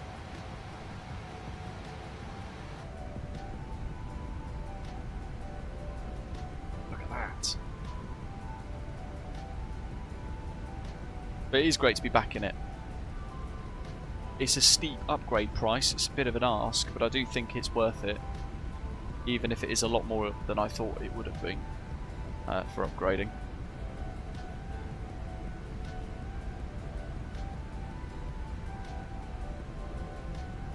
Have I got Christmas off? That's a good question, Peter. So as of tomorrow, I will be working effectively every single day except for Christmas Day until next Sunday, when I've then got one day off. But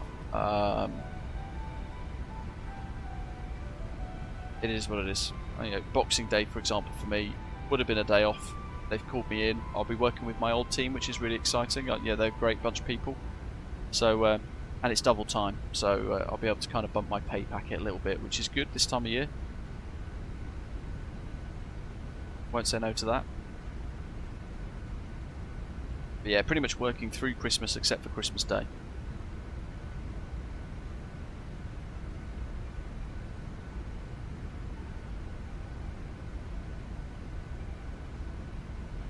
Yeah, well, everyone's got their favourite. To be fair, this in MSFS 2020, this was my favourite aircraft, and it still is in this now. We've got it in 2024. It is my favourite in 2024 as well. It does everything so phenomenally well, and it's like buttery smooth performance. But I really enjoy Phoenix products.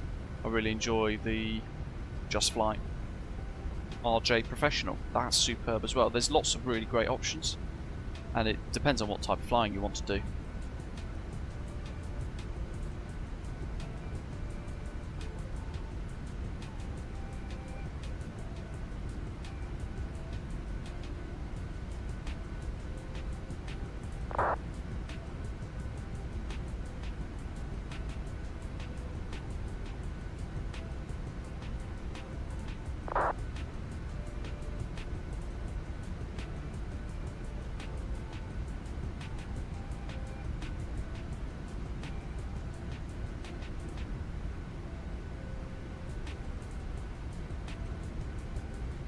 Quickly spot where we are. In dock. Still got a little way to go. Cloud overcast 200 feet at the moment in Rovaniemi, so pretty much no visibility at all.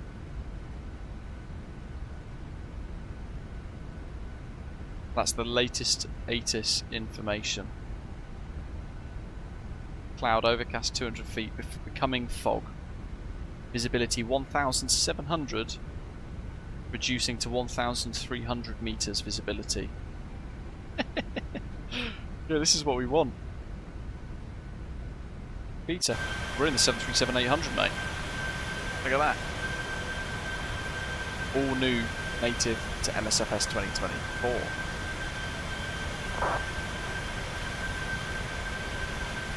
That's a good one for a silhouette.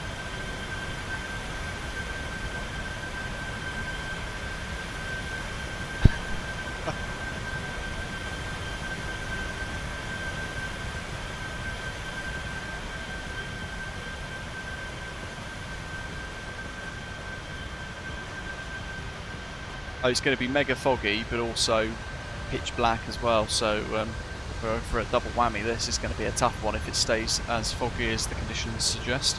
We're in live weather as always, so it's going to be good. It's going to be a fun approach. I'm going to have to try and remind myself how to auto land this thing if it comes to it. But I'd be tempted to turn the autopilot off and hand fly the last little bit anyway to minimum. Just following the instruments. See how we get on with that. Do some proper instrument approach flying. Manually as well. I can show you what we're expecting to do though with the charts.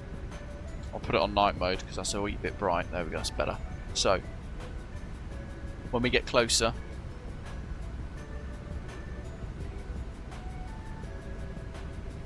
we're going to be doing the Nemgu 3 Charlie, so entering via this direction,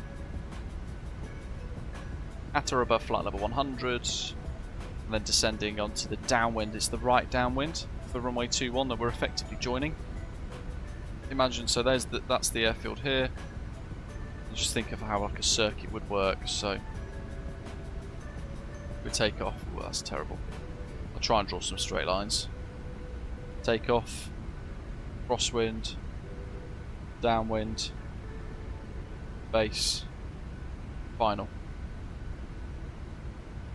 So that's a kind of like a right downwind. When we join here, that bit there is right downwind. So think of it as a big fat circuit pattern to visualise your positioning. That's kind of what we're doing. So we're from mid-go joining an extended downwind onto runway 21, descending down to 2,500 feet, maximum speed of 240 knots at VECIP, and there's a hold there for it if it's busy, and then from there we'll be turning inbound to NEPAC, no doubt.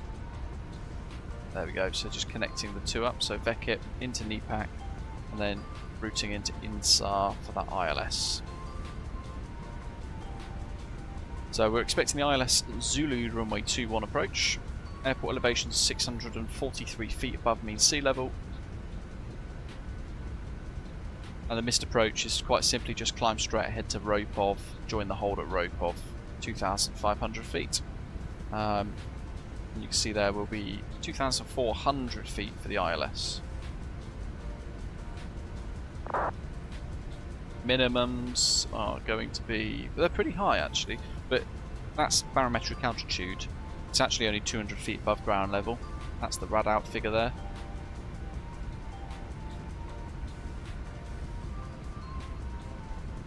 So we could look at the Cat 2 ILS, which I'll probably plan for, to be fair. That's 100 feet.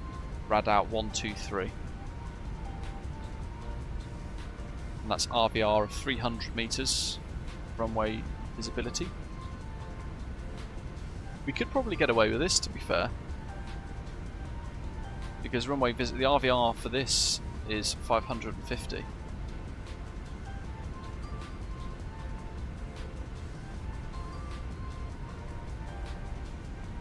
But we'll plan for the worst. Yeah, we can't auto land this. They don't have the facility. So it'll be, it's going to be a pretty hands-on, sweaty approach with a lot of focus. Data Tango, have a great Christmas, buddy, and yeah, thank you. If you are enjoying today, as he's suggested, do hit the like button, folks.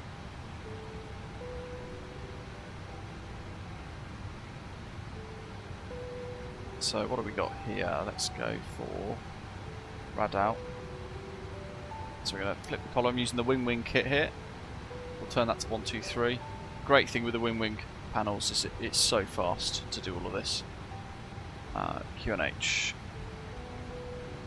90904.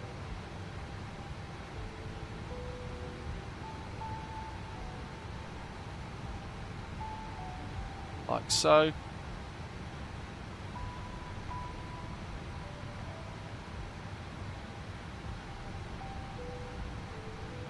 Runway 21 threshold visibility is only 2,000 meters.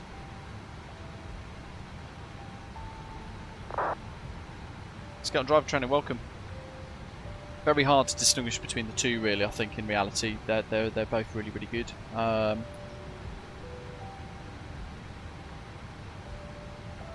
The PMDG 737-800 is just kind of like a more complete product. The iFly has got, like you say there, much better visuals across the board, including the cabin. It's got a really amazing sky cabin thing, that all the different colours and things. But I think the way they both hand fly, really great. The system depth in both, really great. So I would struggle to differentiate between the two. I think they both offer really fantastic products. And as I've said previously, the only thing that I've not liked about the iFly 737 MAX 8 is their Boeing tablet that they use, which is really horrible. They've acknowledged that, and they are effectively working on a big update that's coming fairly soon that is going to bring us a tablet that's a little bit more like this. So that's great. I can't complain at all then. Mats, 7.3 tons. What's our fuel?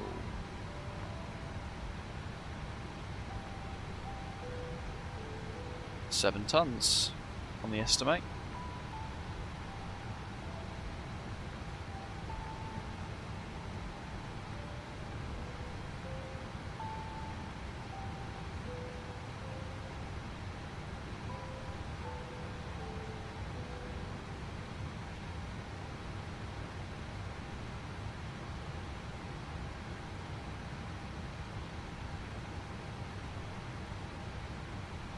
Another aircraft ahead. That again is towards us. He's going to Gatwick. That's a BA Euro flyer. E320. 525 Foxtrot Charlie. He's at 36,000 feet. So he's 1,000 below.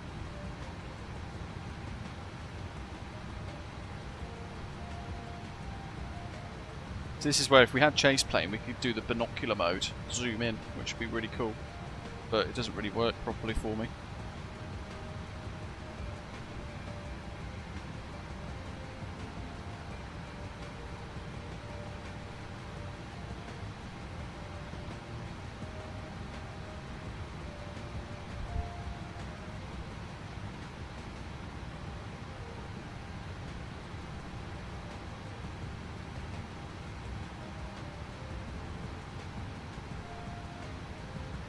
I mean, look how far away we can see all of his lights as well. That's such an improvement in the sim.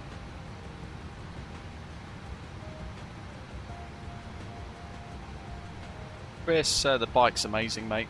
I was able to get out on it yesterday, going to work and back, and because I then took the last hour off work effectively, I then took a bit more of a scenic route home, which was really nice. So I'd not been on the bike all week. Drove in every single day, stuck in traffic every single day.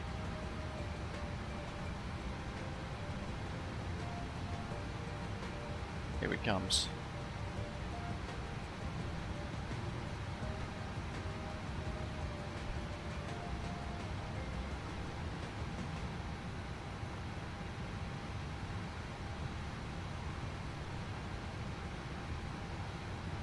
I mean, that's such a great visibility range.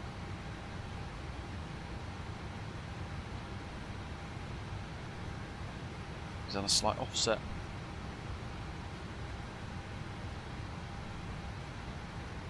Look at that.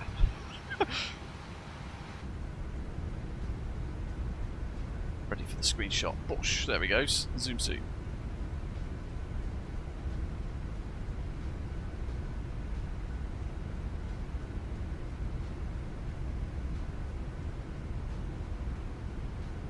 See somebody all the way back there as well. Is that Ian?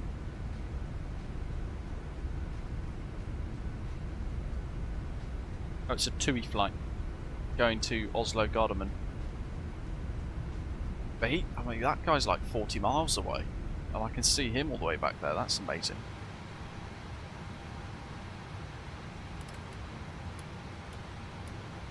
.41 knot crosswind at the minute.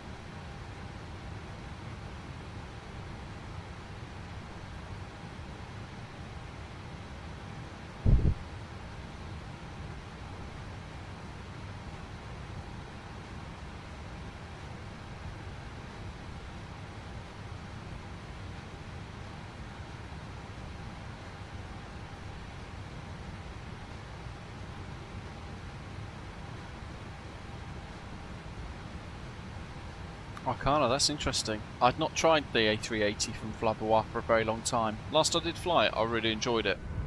And again, it's an aeroplane I need to get back into, to be fair, because it's still to this day the best aeroplane I've ever flown on in real life. The sheer size and scale, but sheer power for the aeroplane as well. But it was nice to see it in the sim as well, with Flabberwa doing it for free. Pretty cool.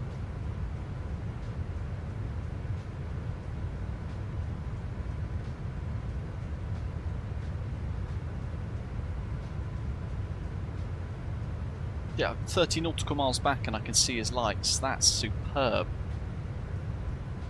That's such a big upgrade for the sim, isn't it? For VATSIM flying.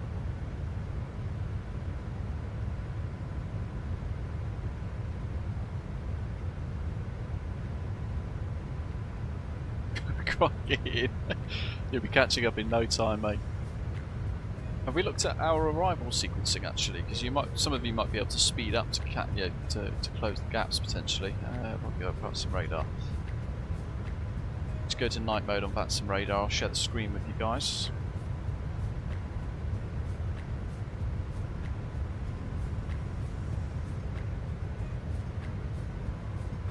There we go. We're up here somewhere. There we are. I don't know where the others are. Oh, crikey. MPS, you're all the way up there. That's amazing. So fast.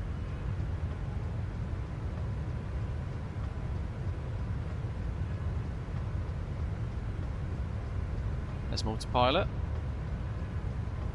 So we can track to Rovaniemi up here. Have a little look at the arrivals. So, arriving en route.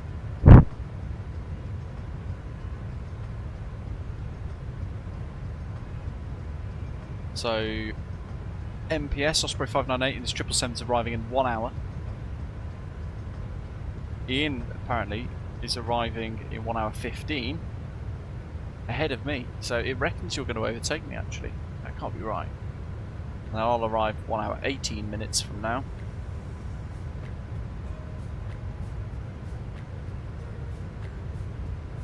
We've got some good spacing.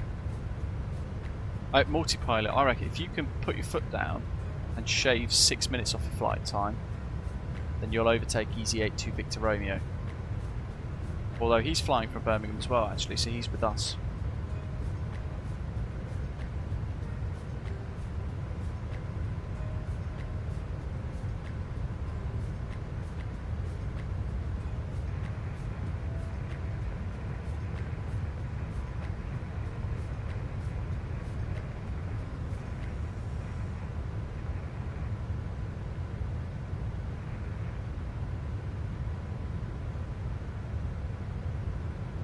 Pavel, welcome. Hope you're well.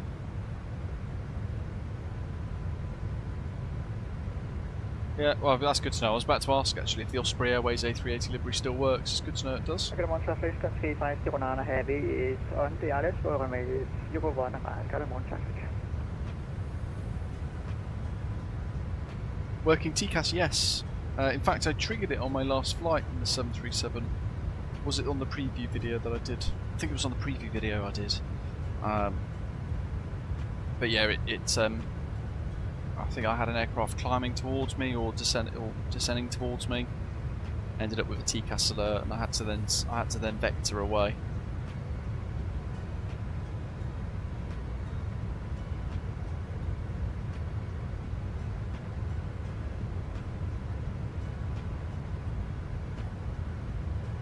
Any time frame on the MD-11 update? I know they've said that it's going to be like in the new year now, haven't they? So, but I suppose, in the grand scheme of things, not very long to wait. No less than 10 days, or 11 days. And at some point, a few weeks, within the few weeks after that.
It's so dark when we arrive.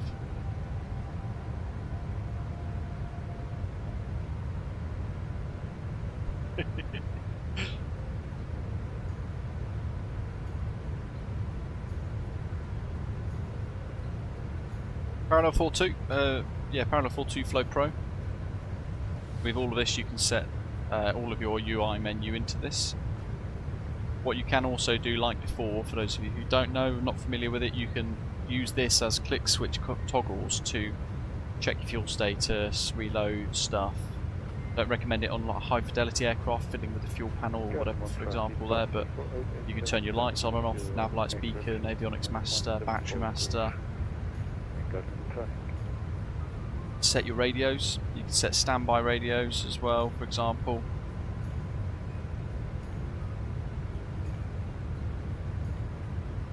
Orbit external. Drone show, drone or showcase views, external orbit views. Okay, no, that's fine. I understand what they are. And then you can set custom modes as well. So specific to the 737-800, you can set very specific flows on your pinwheel for things that you want to make it do. So I don't know. Let's have a little look in the editor. If we loaded in with the 737 next time, we can have this all set up to maybe focus on autopilot. So you can have toggles for autopilot heading mode, vertical speed mode, or options for resetting trim, maybe closing and opening the doors. You can customize it precisely how you want it to be, which is pretty cool. You could also have your game modes for toggle head tracking, and this one was a good one actually. When I was on Microsoft Flight Simulator 2020, this came in handy quite a lot, because you can force the sim, if for example the West Europe server went down or started to lag for whatever reason, it does happen sometimes, you can just click into one of these dynamic wheels and change the server super quick. Or you can have it select an automatic server, for example, as well. So that's pretty cool. Then you got like different utilities as well. So very, very, very customizable. Love it. Great to have it back. I'd got used to not using it, to be honest, but now it's back. The upgrade fee for me from having it purchased it in 2020 was $2. Worth every penny. Lucas, welcome aboard, thanks for subscribing. Sam's asking, am I using Chaseplane? So I purchased it yesterday, I installed it yesterday and set it up yesterday. Followed their little tutorial that's in the sim,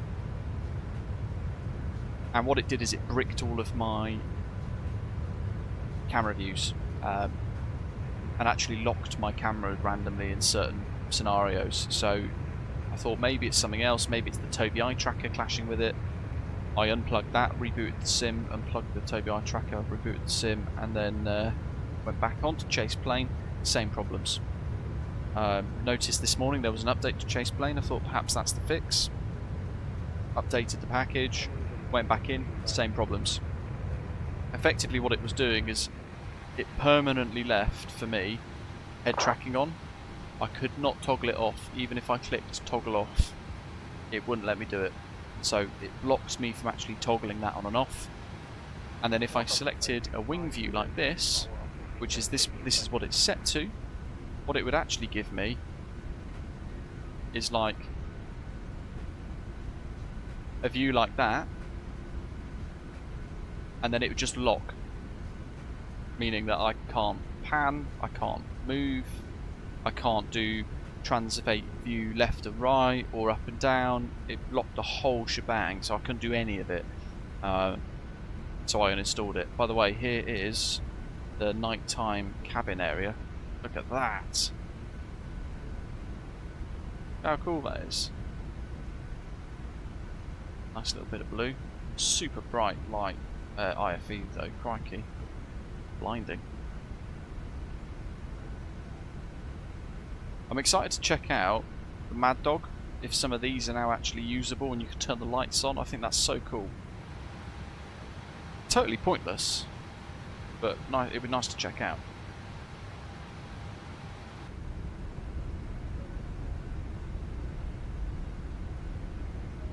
I didn't unbind all of the default camera controls, Sam, no, because well, I didn't really have time. Effectively, I needed to still have them in place so that if it didn't work, I still had a way to control the camera. Because for streaming, for example, I wanted Chaseplane set up so I can have like the fly past views and all of those cool cinematic modes to enjoy today. It bricked all of my views, so I uninstalled it because otherwise I wouldn't be able to do this. If I'd have deleted all my keybinds today, I wouldn't have had control of my drone camera in the way that I do anymore. But it's something that I'll with a bit more time over the coming couple of weeks, I'll try and set up again properly. I did say at the beginning today, it's likely that an element of that is user error as to why it wasn't working properly. But it is experimental, so it might not work perfectly.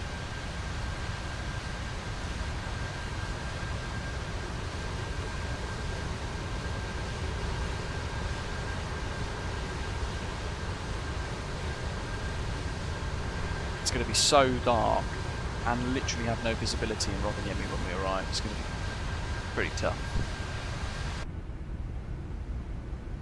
So we may as well enjoy the calm while we can.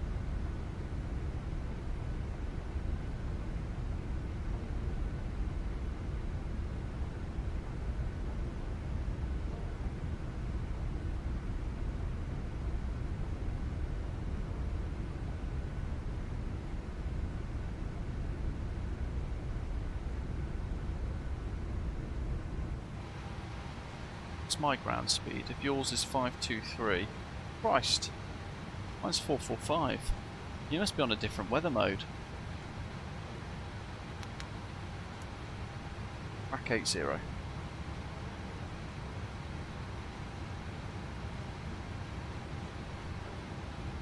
Yeah, it might be what I'll have to do is go through and screenshot my settings page with all of my keybinds, my actual default custom camera keybinds. Then delete them all, then set up Chaseplane and see if that solves it, but it should still work with the default keybinds. Because I'm using Chaseplane to activate camera views, not the keybinds, but the keybinds I could use and it should still then therefore work, surely. I don't know. Don't know enough about it, sadly. I mean, it's potentially going to be superb, but it's definitely got its problems. 3 or 4 people had said the same thing when we discussed it earlier, that they'd ended up actually uninstalling it.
Are you having quite a good experience with Chaseplane then, Sam?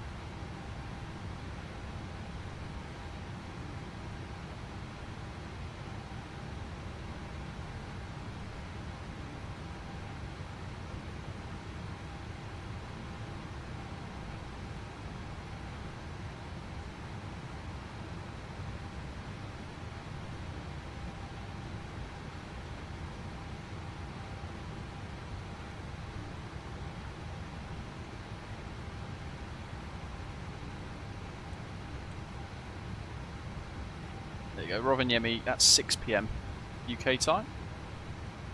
What we could probably do as well actually is stick in some fixed rings and things, so... What do we got here? Insides at 5.6 DME from RO.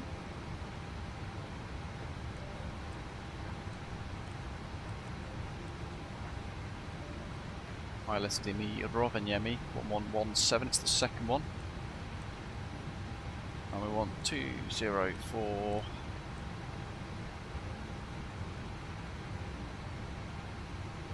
6 DME. And I'll do a back course, extended centre line, 024 to 4 miles.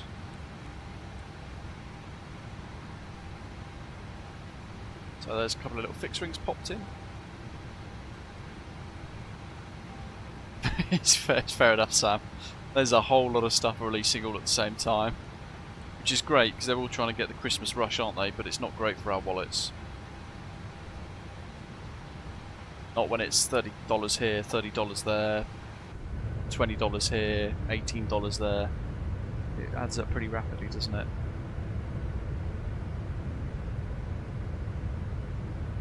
If any of you are watching and you use Contrail and you've not used my 10% off code though, in the description for the stream today there is a 10% off code that every single person in the community can use once each, and it will get you 10% off your total order. So if you were going to go and buy, for example, Seafront Simulations Global Shipping and the Avro RJ Professional from Just Fly and a load of other stuff and end up with a big expensive checkout, you can save yourself 10% off on a one-time purchase, which is pretty cool. So make the most of that. If you're going to buy stuff from there anyway, you may as well save yourself some pennies. And it might mean that you can then add an extra thing and get it for free effectively, depending on how much you're purchasing. Nasgold, welcome. He would like to announce that the old PMDG profile is working in your controls. The possibility of making shared flying is firm. What the old profile? I mean, I must admit I've not used your controls for about 4 years, maybe even 5 years. Ever since I fell 30,000 feet through the sky, I'd kind of just given up on it in that instant.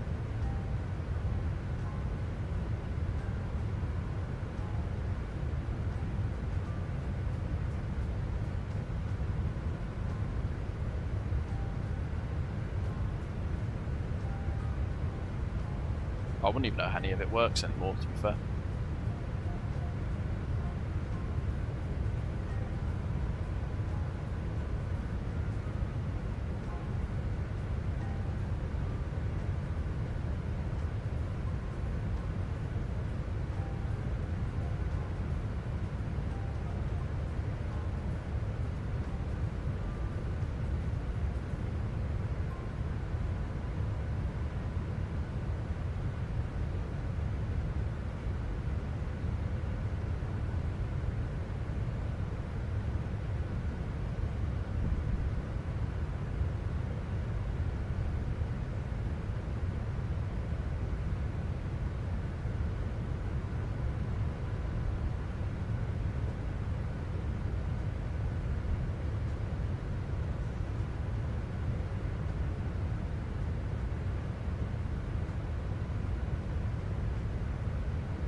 I've got no information about Rovaniemi for version 2, so I don't know what's been tweaked and what's not.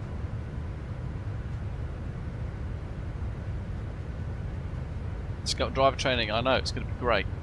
Don't forget though, the METAR Overcast 200 means that it's overcast 200 feet above ground level, rather than 200 feet mean sea level, because if the runway elevation is 600 feet, it couldn't possibly be 200. It would be 600 feet if it was on the ground, if it matched the runway elevation, if that makes sense. Hopefully it does.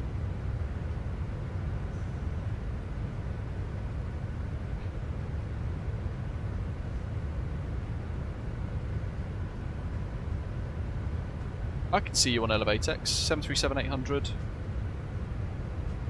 That's the charts. Crikey, I'm on Stream Deck, catch up. Yeah, I can see you there. Birmingham to Rovaniemi, 437 knots, squawking 4240.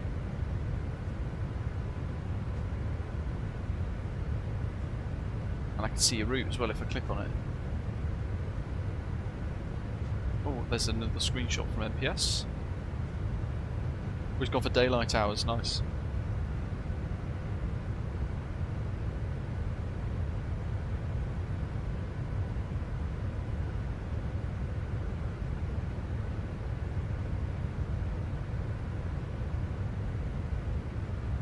Light freezing drizzle. That weather's getting worse. It's going to be great.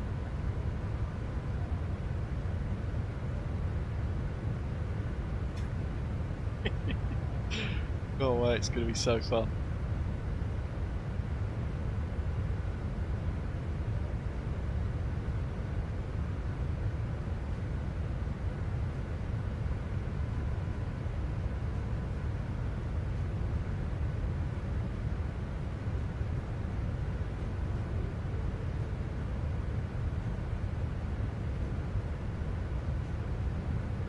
Oh yeah, actually I can only see you as a VATSIM pilot, not as an Elevatex pilot.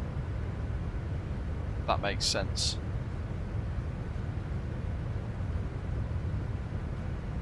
So no, I can't see your screenshots.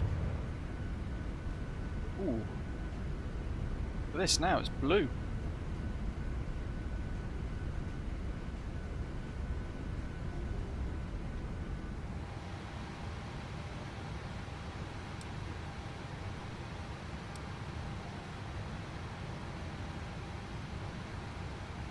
With that in mind, we can go to the descent page, because on the forecast we need to pop the transition level in, and the transition level is 7.5? No, 7.0.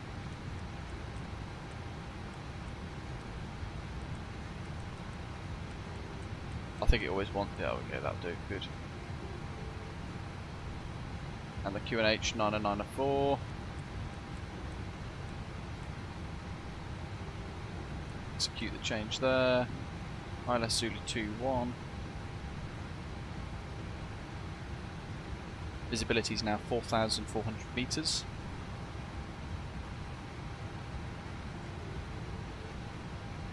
That visibility will get worse. The dew point is now the same temperature as the temperature. So the outside air temperature is the same as the dew point, which means that the air is now fully saturated and literally cannot hold any more water, liquid. So it will now get super hazy, super foggy.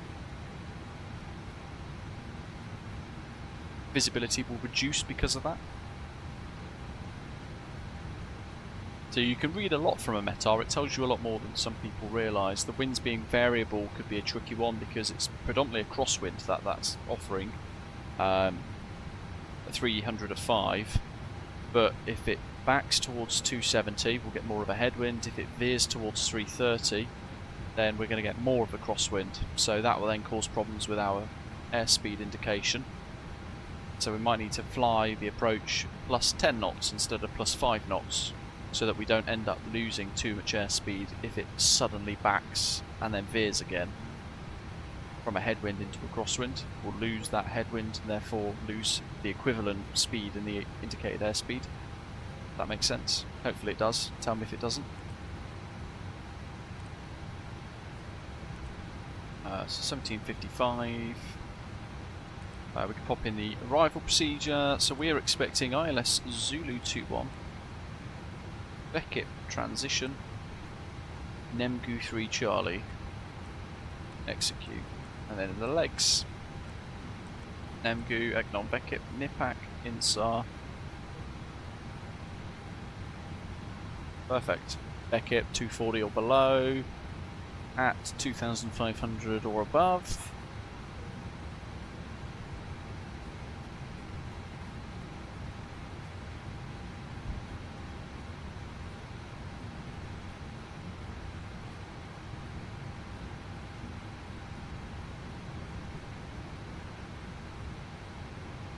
And we're good.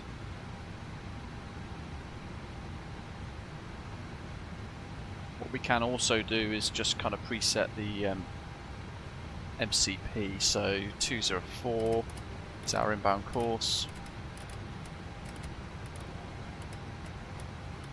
So much easier doing it with the wing panel. Can't even explain how much easier that makes it feel. 1117.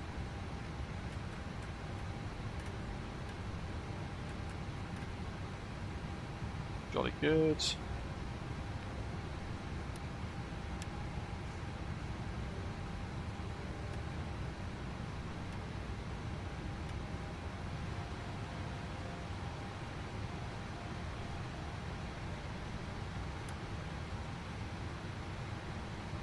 Top descent's just on the screen now, 320 miles away.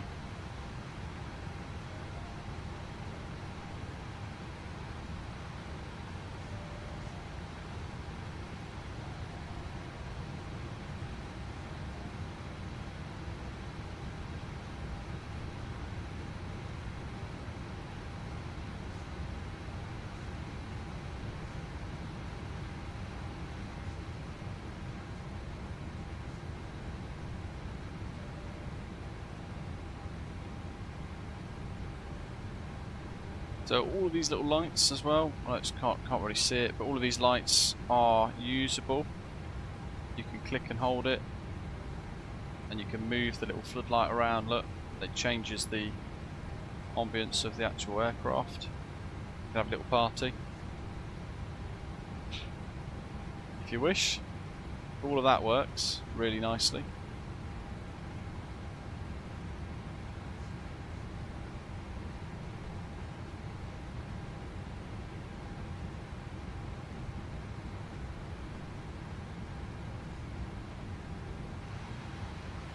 Nice looking down and being able to kind of just see a little bit further back as well, just to illuminate it, just if you wish. Same, there's some up here as well. We've got dome lights.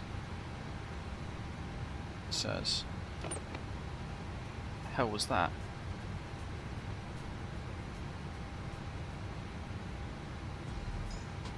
What the hell did that just do?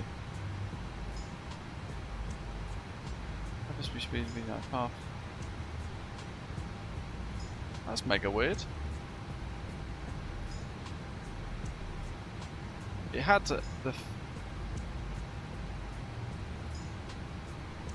finger icon here. Did you guys see that?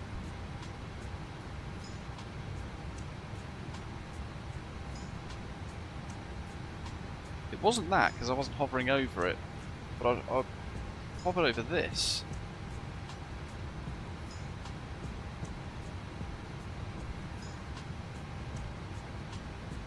Then there's this clunking noise.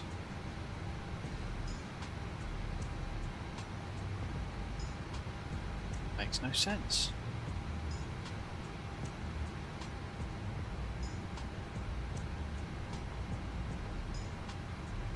That's all set, that's all on, that's all good.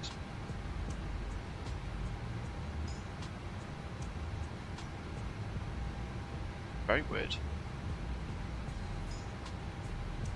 Yeah, Paul, I do.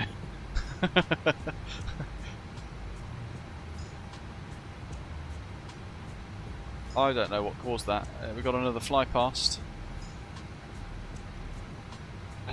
They're rendering so far away now, and that's fantastic. That is FSM5 Charlie Golf flying from ENBO to Budapest. He's heading due south actually, so he's not actually flying past us. He's about 30 miles away. Did you hit the CVR arrays accidentally?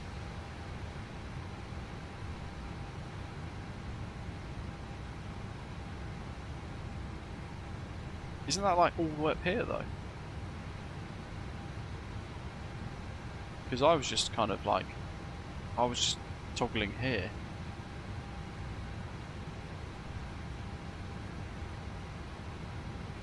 Because that's there, that's all the way down here actually, they've got the CVR raise button. Certainly wasn't anywhere up here. Weird, very weird. Who knows? What I wanted to show you guys was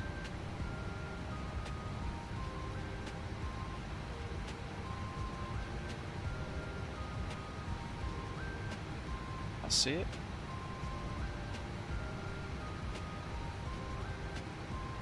Actually, oh no, it's going to be the map, isn't it?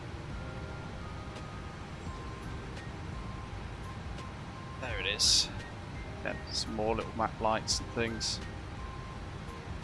Illuminate that bit if you want to. Not the maintenance. It might have been the maintenance button, to be fair, near the DC amp display, but my mouse wasn't next to it at the time. Maybe it brushed over it and latched on. Who knows? We're all good anyway. It hasn't affected us in flight. I've got to stop clicking around. Don't I, Ian? Got terrible habits of this. If you want to see, by the way, emissives, we've got tests.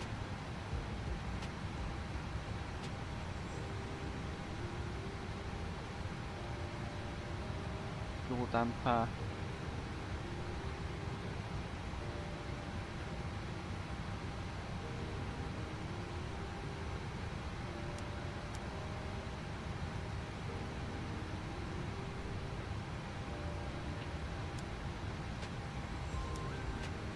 Nice.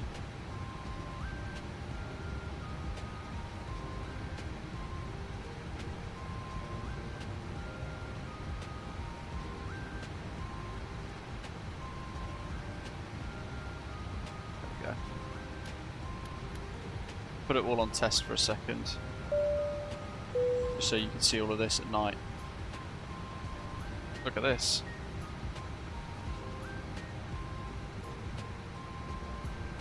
Very cool.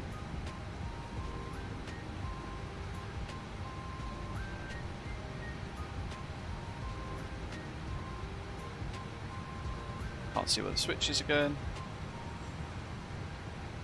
There it is. Back to bright. There is your SimCFI. Welcome aboard. That's pretty cool, multi-pilot sim. See, I'm hoping. I mean, we won't hear it here in this. But I do wish I knew of a way to create the simulation whereby if it flushed, then you'd see that tiny bit of air cycle out through the cabin altitude. I do kind of wish we could simulate that or trigger it in one way, just to kind of demonstrate that depth of simulation that they've given us in this.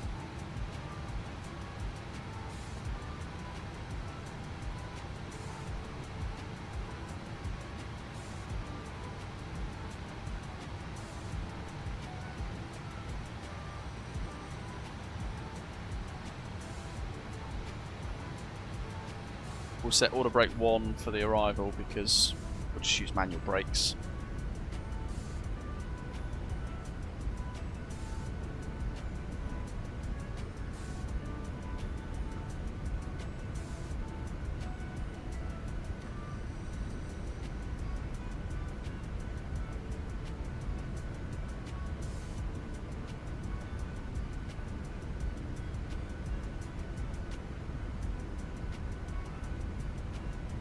It's interesting because YouTube has changed the way that the stream actually looks. For me, in the kind of studio where you push the stream through as you guys are watching, I can't now see very many of the statistics. Oh, there we go. No, I can now. It's on a different page. Good. Big thank you to everyone who's hit the like button so far. Appreciate it. That's what I was looking for. how many likes we've got today. It's always interesting to see as a bellwether of what's popular, what's not.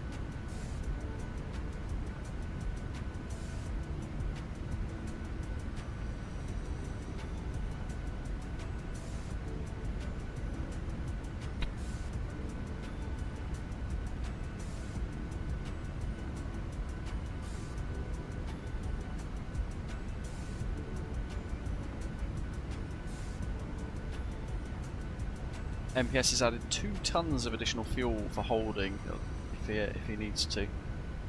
You might struggle though because you've got Finland radar on, so you might just have to fly on in. Where are you? You're pretty close already, I think. Yeah. You're there. 4 minutes ago.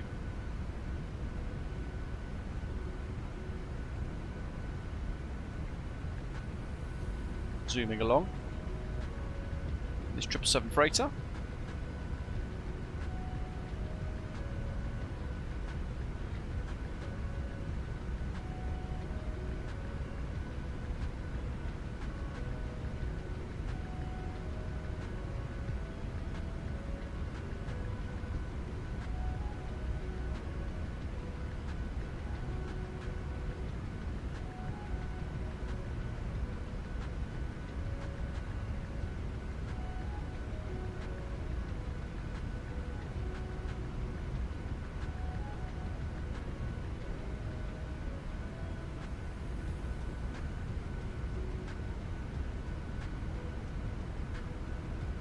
Have you guys seen the WinWing Christmas deal on at the moment as well? They've teamed up with PMDG. They put it on their Facebook earlier actually. I'll just go onto it and find it.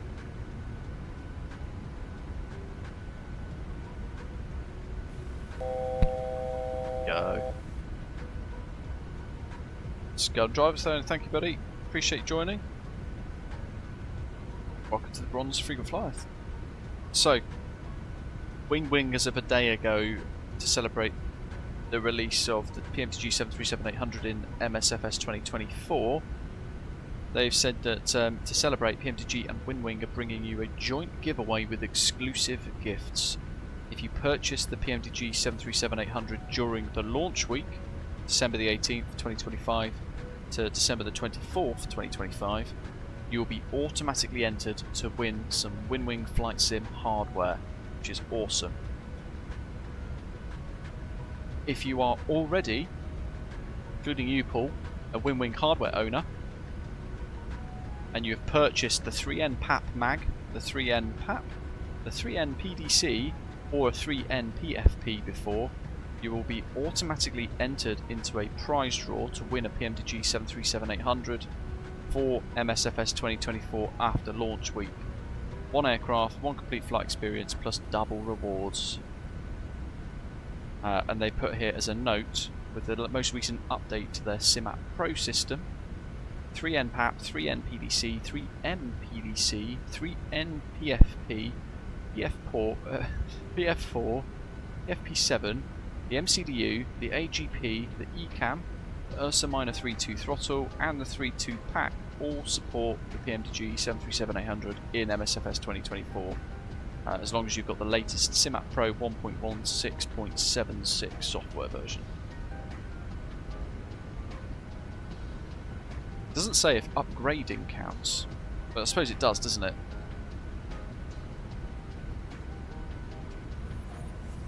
Multipilot, no worries matey.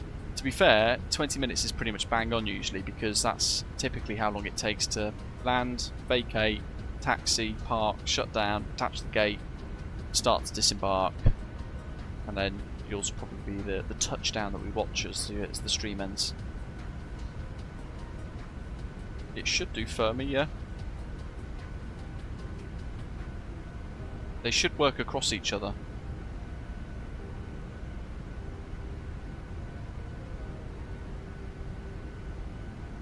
Yeah, I mean, you've got $30 upgrade fee for the PMDG 737-800, but if you then buy one and you upgrade, there's actually now, for the next couple of days, a chance to win a WingWing hardware, which is pretty epic.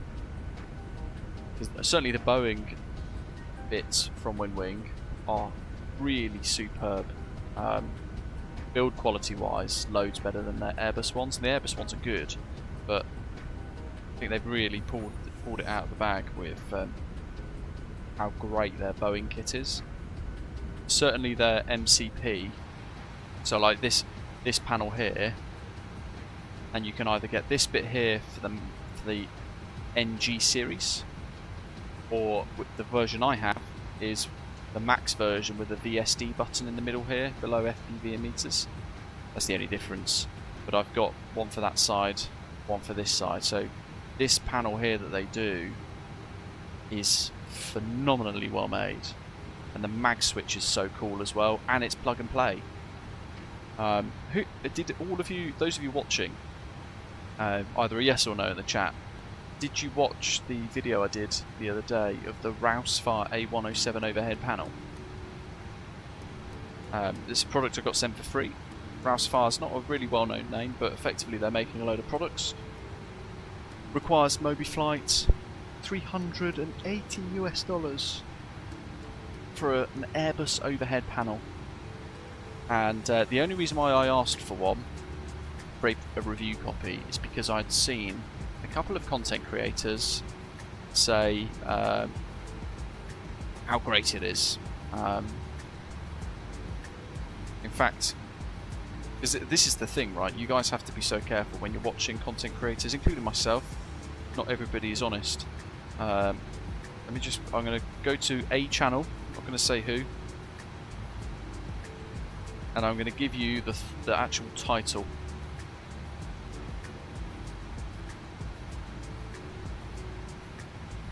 Great addition to my Airbus cockpit, Rousefire A107 version 2 for MSFS and X-Plane. But then if you've watched my video, you see how rubbish it is. That is really not great. But because of what they've done, they've then been sent more stuff from Rousefire, because, why not? They've been very positive. But have they really gone into the detail of looking at the quality of the buttons, the attachments, the way that it's all put together, the way it integrates into the sim? Have they offered a true reflection of what that product is really like? Who knows? Because my experience was exceptionally different. For $380, I think it's a really overpriced, poor quality bit of kit. With half of it not really working properly. Albeit they sent me the version 3, which is the newer version, comparable to the version 2. I have heard the version 2 seems to work, at least. The V3 does not.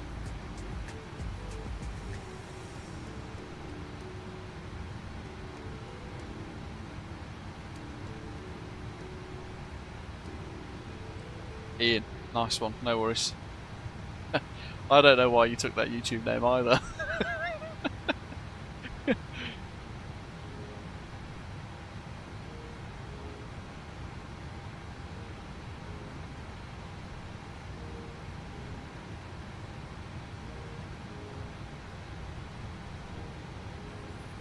I mean, don't get me wrong, I think if you have the Rousefire products and you don't mind the very poor build quality, if you understand how to create custom MobiFlight profiles, then actually you might be in a better position to make it work how you want it to work and make it work properly. But I don't have that. A, the time, B, the knowledge to make that work. I expect for $380 US, so a lot of money, for 300 quid, I expect it to just plug in, play, work.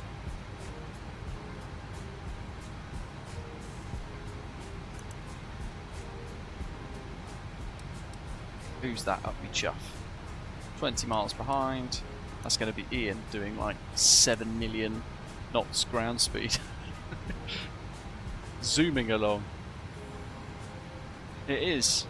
You've done well to keep up. Crikey. You've done well to catch up, I suppose.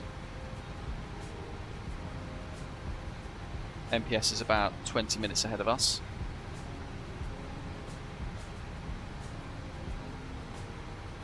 Lukig in 11 miles, so we'll do a quick fuel check.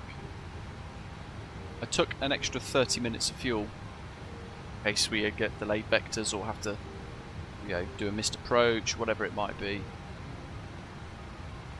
especially with the weather as bad as it is. So I loaded an extra 30 minutes of fuel just to give us one additional go around as well if we need to. 5.1 tons at Lukik, so we've got 300 kilos roughly more in the tanks. Happy days.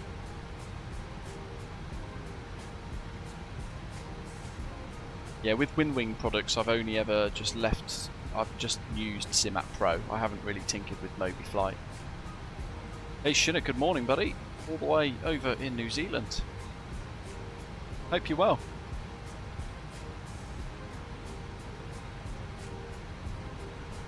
Let's refresh that METAR for Rovaniemi because that weather is really bad. Let's see if it's got better or worse.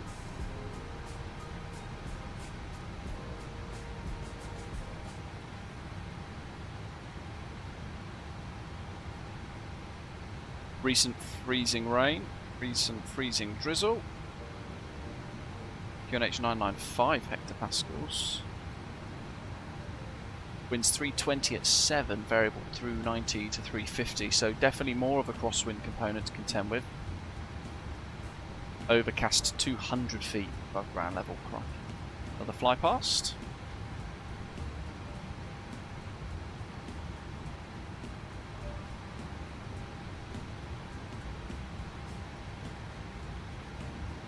He's miles away.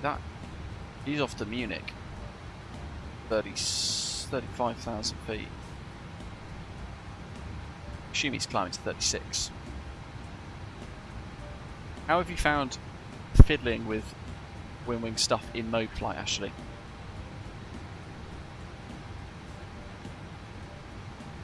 Christ, Bjorn, that's very expensive. My goodness.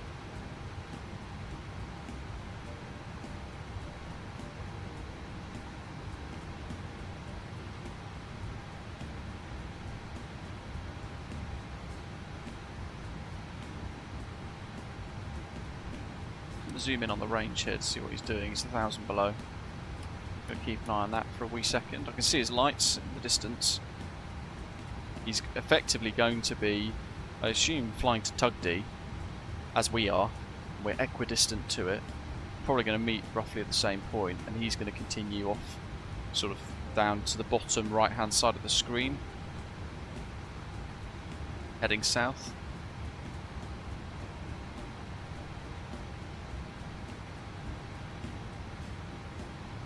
Looks like he's settled at 36,000 though, that's good.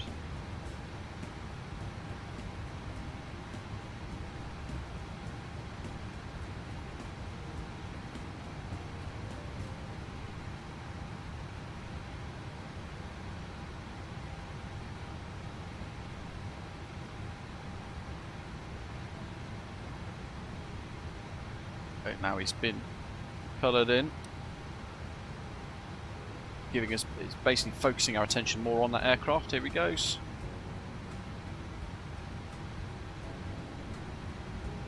Look how great these emissives are in the sim now. Sim update 4 is so good. He's coming towards you now, Ian. This is another level, isn't it? You know what? I've not flown at night for a long time in MSFS. It's superb. Those emissives start, like, for the strobes and the beacons for those aeroplanes, load in like 30-40 miles away. It's amazing.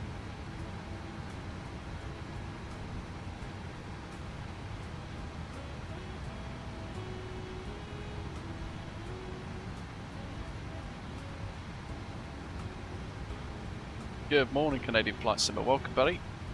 Are you doing much for Christmas?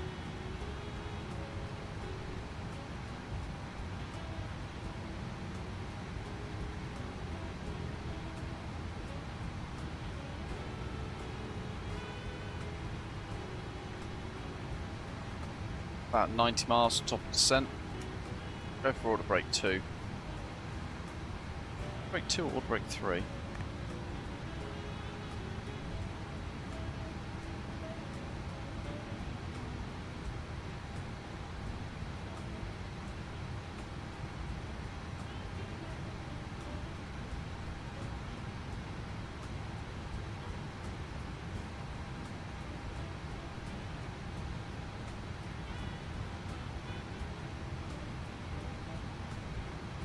break 1.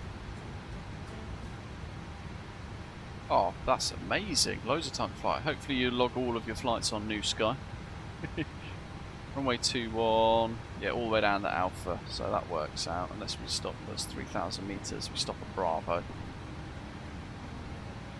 But the runway conditions are pretty poor, so we don't want to brake too heavily.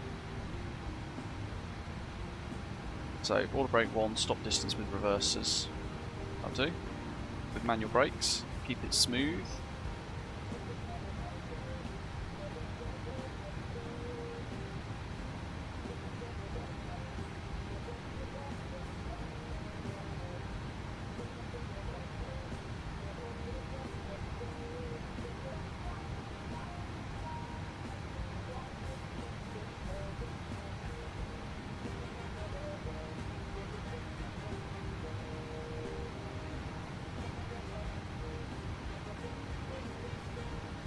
Yeah, fair. To be fair, I didn't add the Pratt & Whitney because I think they're rubbish engine options to the 777.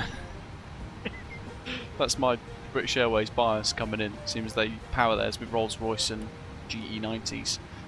I think I've always thought the Pratt & Whitneys are a proper like bum engine option for a 777. So I intentionally didn't bother putting them into New Sky in our actual airline fleet. But you can still book. What it does is it looks for the ICAO code, and as long as it's in the ecosystem as a matching airframe, it does work. The only thing you'd need to do when you're changing sim brief is make sure you've got your fuel plan set correctly in the sim brief airframe options when you're route planning, to make sure you've got Pratt & Whitney selected. Otherwise, your fuel might not match.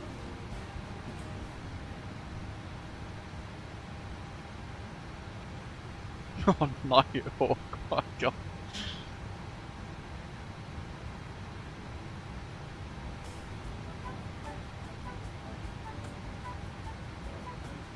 They also look rubbish, multi-pilot simulation, I think.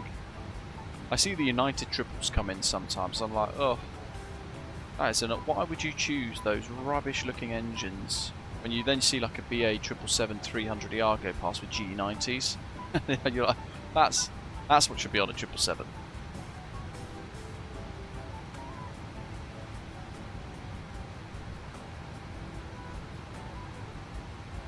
It's massive air chompers.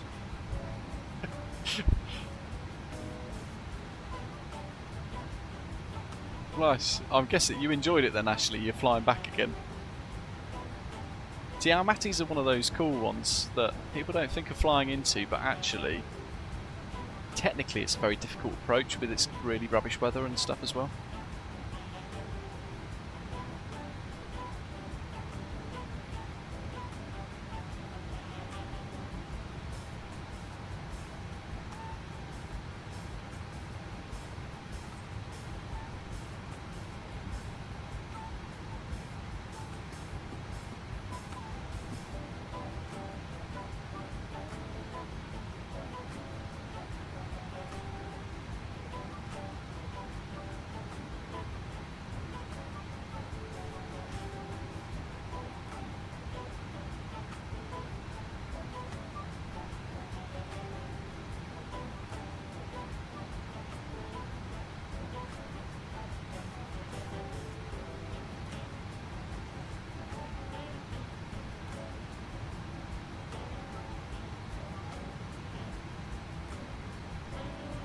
Yeah, they used to do that all the time anyway, 1174. It's massive for cargo.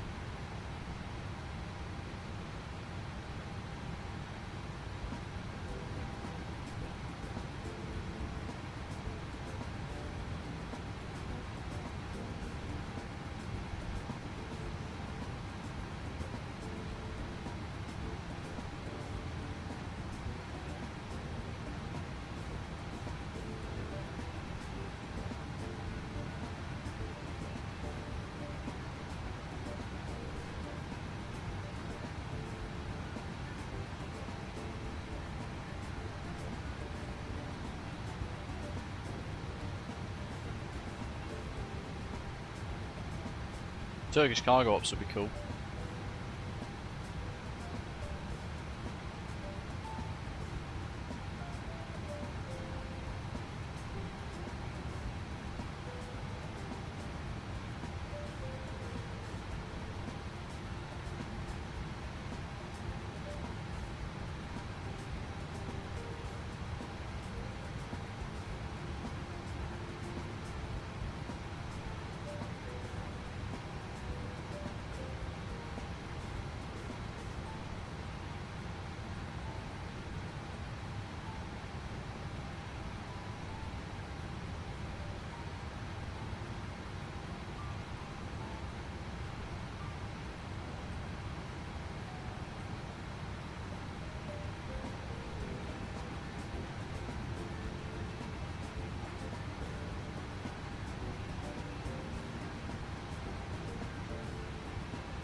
think we're ready for this. This is going to be a tricky arrival.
So apparently on ChatGPT or on Bing Image Creator, because I punched in there, I was like, make a design for a t-shirt that has a GE90 engine with the words massive air chomper on it. That worked. When I then said, that looks a bit rubbish, changed the text to say suck, squeeze, bang, blow. As we all know, the 4 stages of jet engine propulsion. It then blocked the contents. So, saying it was rude. 1242. You just don't get aviation. I was tempted to flag it as like an error, but then having to type in the explanation is probably a bit too much of a waste of my time. And a waste of theirs.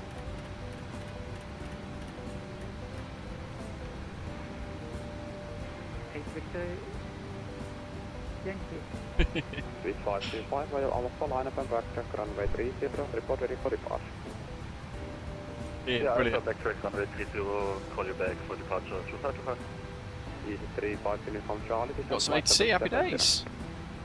Flight level 70, easy 35, uniform Charlie. Christian, hello, welcome. Question, that's because that's it basically displays our real altitude, I think, whereas the PFD shows the altitude at standard pressure.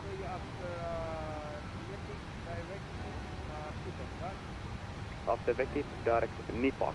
Clear direct to approach runway 31. That is very different. 2,500 feet. It probably still thinks we're at our filed flight plan altitude of 35,000. Right, where are we? Verads. To approach runway 200. Correct, and speed 220 knots. 220 knots, but 201. Luna 204, speed 220 knots, 5,000 feet, by clearance 995.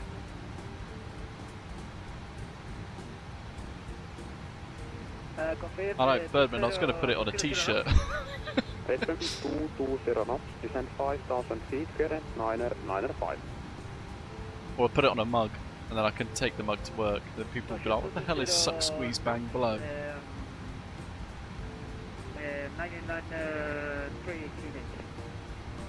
995. Oh, sorry, 995. Helsinki, good evening. Osprey 165's flight level 370, passing Berg. Oh, Christ almighty. Pina 1 Papa Charlie, when ready, descend flight level 100, runway 3 I Charlie. don't think they want what we pilot now.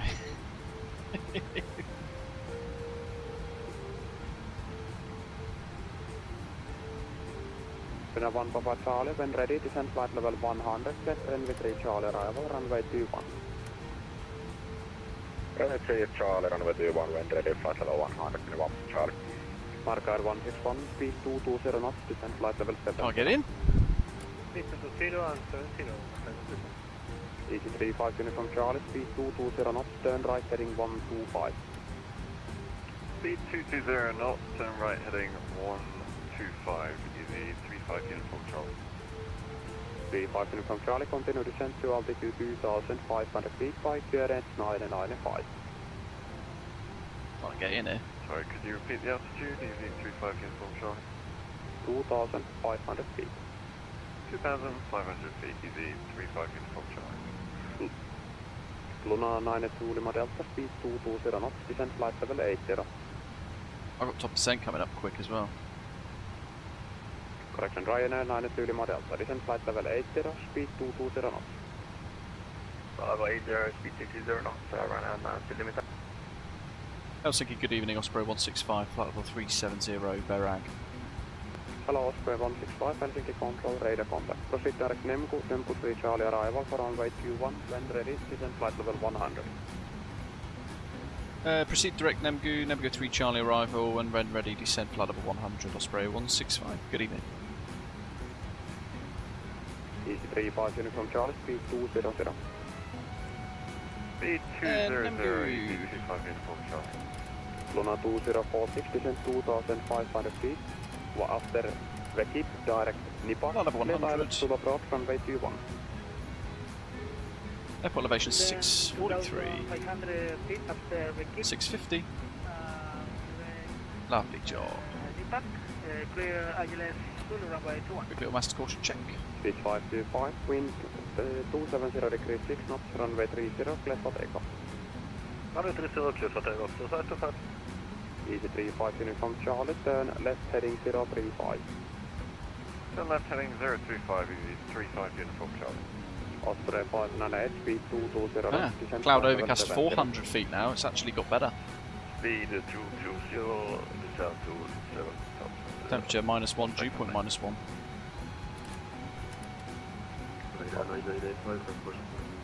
First Luna 2011, speed 180 knots, operator until 6. Put a tiny little bit backlight there on the glare shield. Barney comes out. 985, start up and pushback approach runway 21, clearance 995. On Tuesday 23rd of December at 2 PM UTC. Rovaniemi version 2 from folks at MKStudios.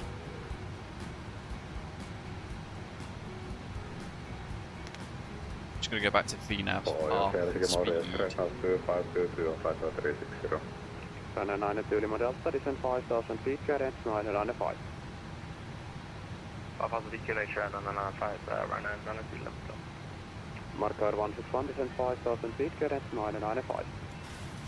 5,000 feet, unit 995. Luna 45, speed 260 knots. 60, roughly about 60.8, Luna 2502, speed 230 about knots. 30. 230 knots, Luna 2502. Osprey 598, proceed direct Rekip. Direct executive Osprey 598. Marker 161, speed 200. Wow, he's busy. Runway 92 Lima Delta, speed 200. He's doing an amazing job. 200, 92 limit. Red Nose 2522. He's got so many aircraft flying in as well at the moment into Rovaniemi, all at the same time, like minutes apart. 303 Charlie, runway 21, squawk 604 corrected. 25 arrivals. Luna 2011, clear to land, runway 21, wind 2340 degrees, 9 knots. Easy 35 from Charlie, turn right heading 120. Turn right heading 120, easy 25 feet from Charlie. Luna Apparently I'm arriving at the same time as Finnair 1 Papa Charlie. Luna 2046, speed 180 knots until 6. There's a whole load of us all arriving in about the same time. Repeat speed. Speed 180 knots until 6. Version 180 knots. Pidä 59 Yankee, City Levin 3076, 4 knots, runway 34, clear for echo.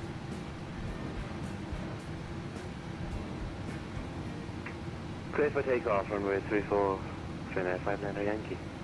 Osprey 598, descent 5, Cadet 995. Osprey 598, descent to 5000.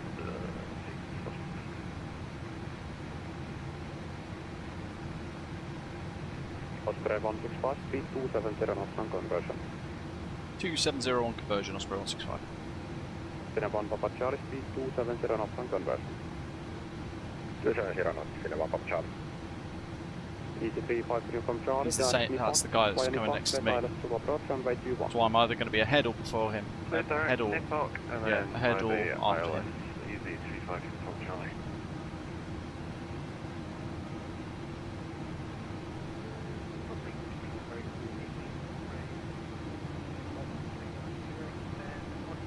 Does it? Hello, Osprey 2472 Helsinki, radar contact direct Nemku 3 Charlie arrival, runway 21, when ready, descent flight level 100.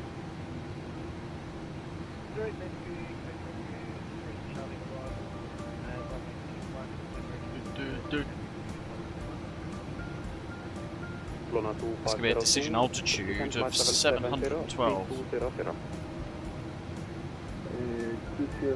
Speed and altitude, please. Descent flight level 70. 70 for Luna 2406, wind 340 degrees 90 knots, clear to land runway 21. Right, he's asked for speed on conversion 270. We'll set that FMC speed. 3535, radar contact, fly direct Amasu. Direct Amasu, Process. Shamrock 4990, descent flight Star to altitude 3000 feet, Kuusamo clearance 993. Clear RNT approach runway 30, report final approach course.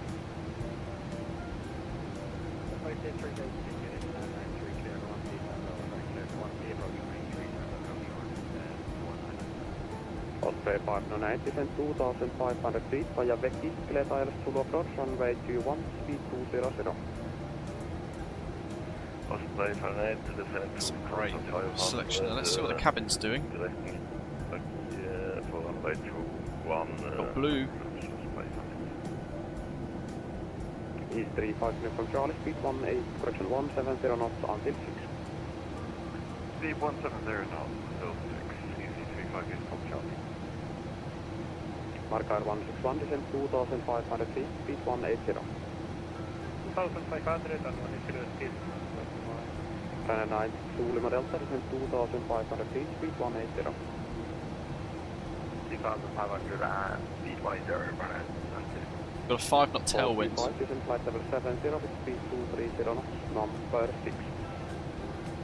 Level 70, speed 230, Runway 21, 5 knot tailwind, 8 knot crosswind. 5000 feet, correct 995. Altitude 6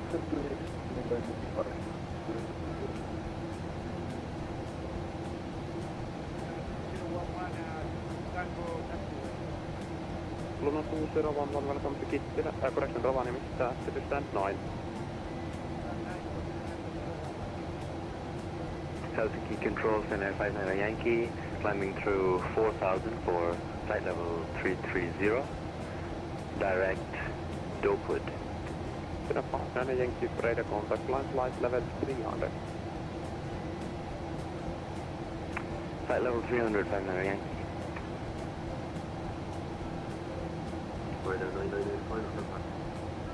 Turn 9985, taxi to Orin contact. Back over, Luna 2046, welcome to Rovaniemi, keyway to Ryanair in front of you, then taxi to Apron, stand 5.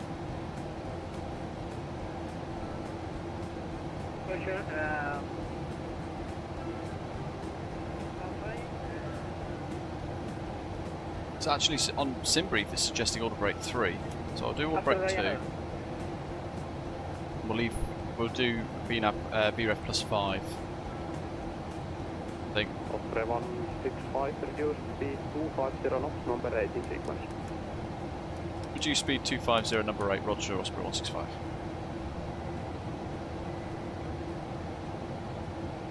B5 Uniform Charlie, runway 21, clear to land 340 degrees, we're getting sequence Runway 60, 21, clear to land 60, 340. 70 miles to final. Brilliant. It's only this time of year that you get experience like this on VATSIM around like the north of Finland. Oh, that's great multi-pilot, isn't it? A tailwind on an icy contaminated runway loaded with extra fuel with zero visibility. Great. Osprey 598, speed 180 knots until 6. But the Speed 8. visibility's now was the cloud overcast at 400 feet AGL, so Correct. Marker 161, it's even nicer condition-wise now. Clear pilot approach runway 21. I'm actually going to go to vertical speed mode. Puna 425, descent 5,000 feet, current 995, 210. All the nines is mad. So maybe visibility's not that bad. Or is that 2.5? Osprey 165, clear direct back.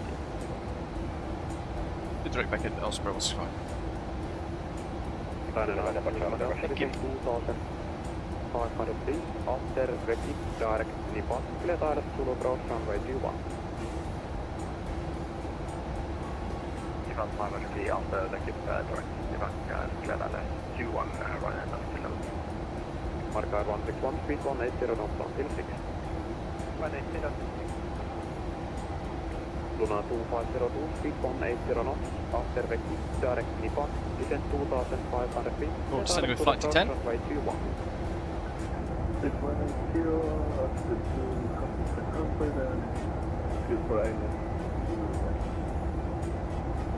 Sinne vaan voi saada takaisin. Treillä läpi.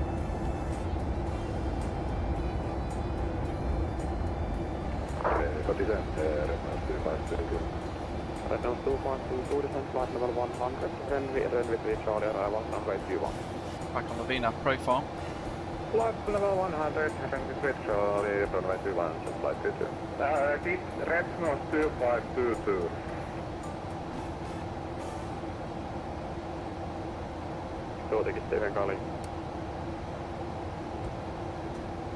Let's get rid of the music. Tää oli ihan selviin So we päin. can focus.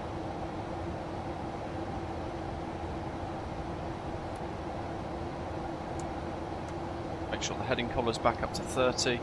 Osprey 165, next 1, 2 miles below flight level 9 and 5, by pilot discretion, descent flight level 70.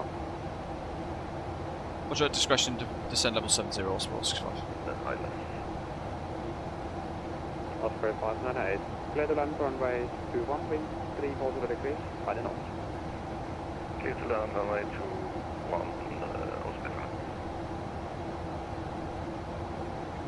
Correction Ryanair 998, expect departure in 5 minutes due to inbound rush. Helsinki, good afternoon again, runway 2, Romeo Golf, start 6, info Mike 738, close to Manchester as well, please. First in 425, descent 2,500 feet, speed 180 knots.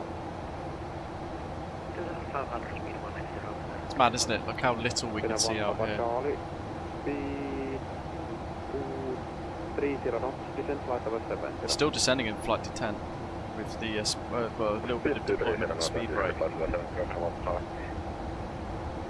Marker 161, speed 180 knots until 6.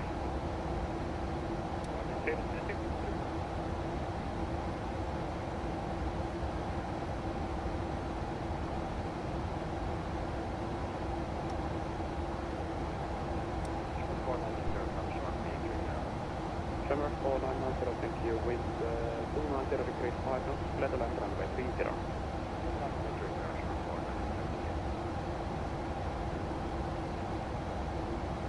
Helsinki control today, Scandinavian 29er Charlie, information Mike, requesting clearance. It's very rare I land at night. What do you reckon, folks? It's going to be a good one. Clearance, qualify.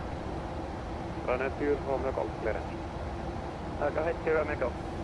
Clear Manchester, runway 21, Nemco 4 Shiduk, thank you, buddy. Flight level 300, Been with us 33 months. Amazing. Thanks for the support. Clear Manchester, MK4 Alpha, runway 21 departure, initially flight level 300, 037 in the box, runway 2 Romeo Golf. Clearance, correct. Pin 425, reduce speed 170 knots, maintain until 5, via star, clear direct to approach, runway 21.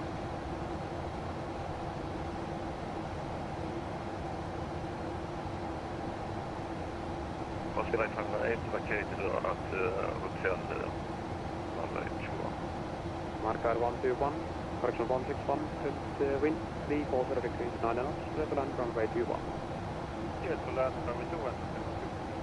Pin 425, speed 170 knots, via star, clear direct to approach, runway 21, maintain speed until 5 miles per hour. 170 until 5, and via star, clear direct to approach, runway 21, and Osprey 2472, speed 240 knots. God, look, that's outside. So remote. Pin 1 Papa Charlie, speed 210 knots. 210 knots, Pin 1 Papa Charlie. And then on the ground, easy 35 km Charlie, taxi distance 6. Awesome. Now we're picking up the ILS. RO. Osprey 598, taxi distance 1. Taxi to stand 1, Osprey 5. Traffic control, Spin 33, request IFR clearance to Helsinki as filed. Okay, but it's just cloud as well. Pin 33, clear Helsinki, Wow. runway 34, 22 Delta departure, climb flight level 370, Okay, wing. 1374.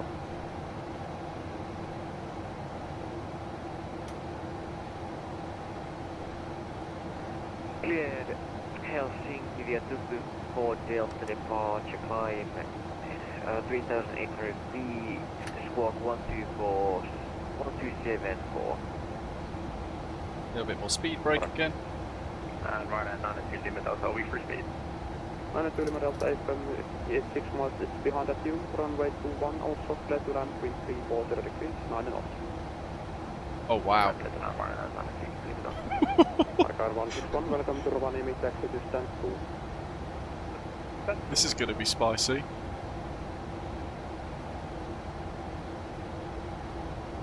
Let's go outside. Okay, good evening Oh, again. jeepers, look at this. 67, 737 man site with Mike, stand 8. Now we're talking. Please. Climate 067, hello, number 2 for clearance, call you back. Can on Charlie, clearance? Oh my god, look at these emissives. on Charlie to off the by the moon, runway 21, almost for Alpha departure. Climb flight level 300, squawk 4701. This is going to be great. Okay, to Oslo Gardermoen, Olnok for Alpha departure, runway 21, climb flight level 300, and squawk, I believe 4071, Charlie. That 1 hectopascal equals 30 feet. Osprey 165, descent altitude 5000 feet, Garrett 995, off, keep direct, Liban. Send 5,000 QNH 909 5 hectopascals at Vekip direct NIPAC Osprey 165. Osprey 2472, descent flight level 70. So 1013 minus 995 gives us a difference of 18 feet. You multiply that by 30 on our barometric altimeter, we're about to lose 540 feet on top of what we've already got on the display. Summer 4990, landed time 4770 to April.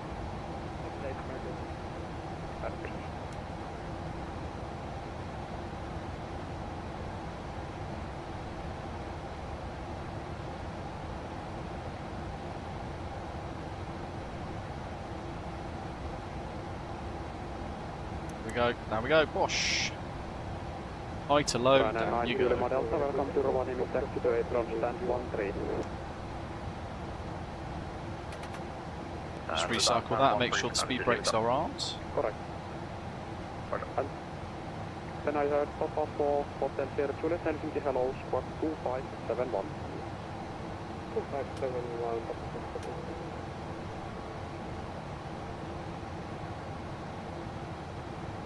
Pina 59 Yankee, monitor Unicom, bye bye.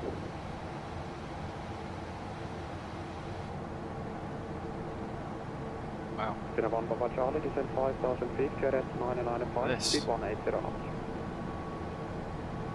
Speed 180, significato 995.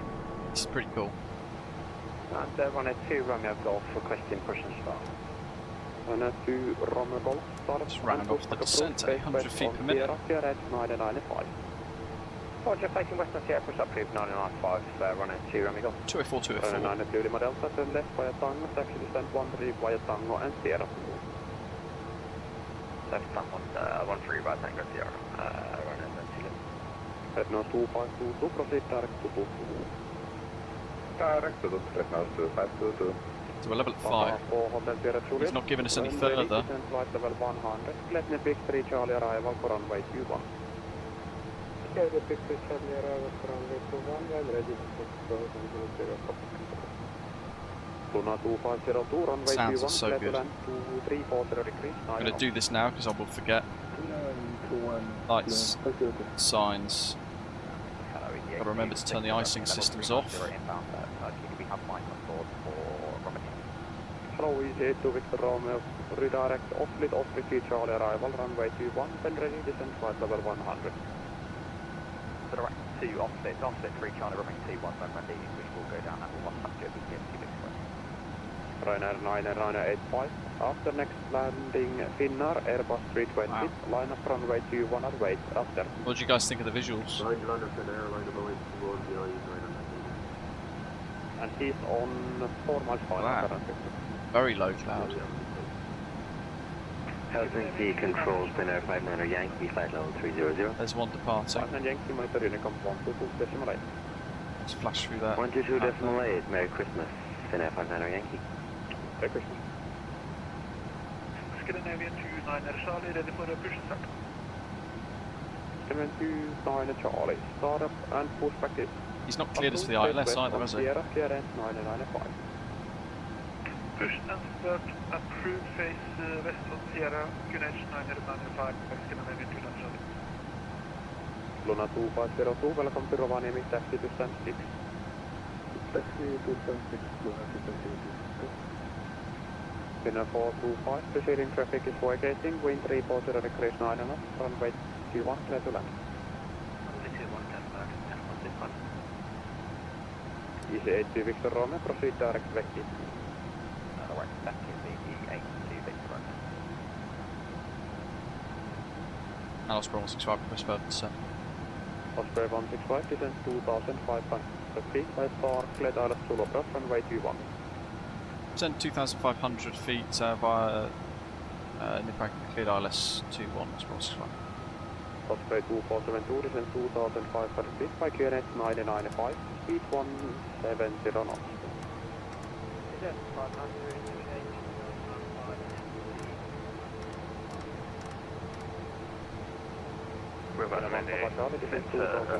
Speed check that one. Hey Mikhail, buddy, welcome. I've done flaps early because I want drag on the aircraft. Hello, Osprey 77 Mike Papa, radar contact, descent flight level 100, proceed direct Osprey for offset 3 Charlie arrival, runway 21. The sounds are so good in this. Well, listen to that, that's really good now. Runway 2 Romeo Golf requesting taxi. Runway 2 Romeo Golf, when clear of incoming Airbus 320, taxi to holding point, Expo runway 21. Roger, when clear of the Airbus in front, taxi Echo, runway 21, runway 2 Romeo Golf. Ryanair 9985, runway 21, clear for takeoff, wind 340 degrees, 9 knots. Finnair 425, taxi to stand 20. Turn again. Aiku 23 vai mikä se siinä on ees? 23 on se, kun siinä. Just sillä. We have 200. Merry Christmas, and I am at terminal and left. Hi. Merry Christmas. Osprey 2472, descent 2500 feet, 5 QNH 995. Speed check, flap 2. Finnair 1 Papa Charlie vai tututtelee taidot Zulu approach runway 21, report status on localize. Vaihdotetaan ja Zulu työvään, liikasta localizer, Papa Charlie. Osprey 165, speed 170 knots for greater until 5. 170 or greater till 5, Osprey 165.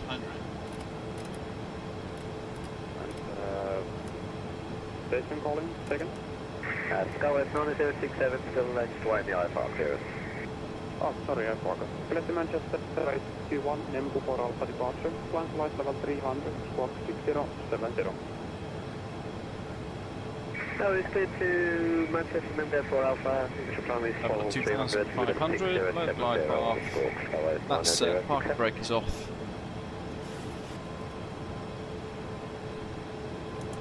Control, B3 active. Mode's active. Approach mode's arms. Slops catches. Altitude on single channel.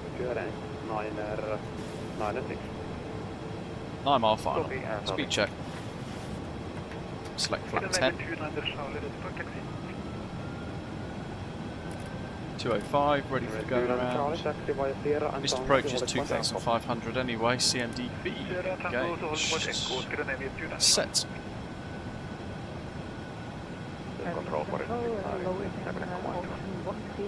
Wow, this visibility.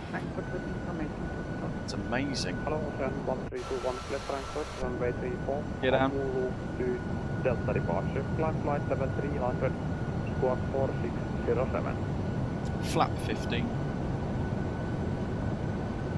Clear Frankfurt, Amulu to Delta Speed departure, 170. 300 and squawk 4607, ocean 1321. Correct. Osprey 2472 after Becky, direct Nippon. Clear island to approach runway 21. Maintain speed 170 knots until 5.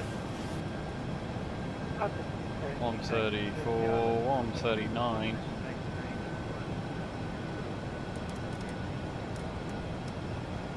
Osprey 165, wind 340 degrees, 9 knots, runway 21, clear to land.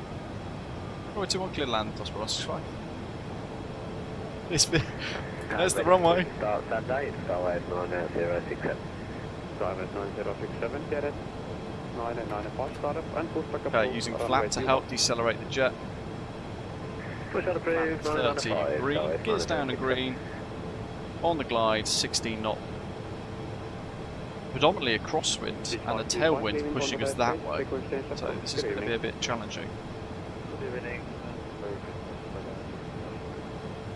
Ready?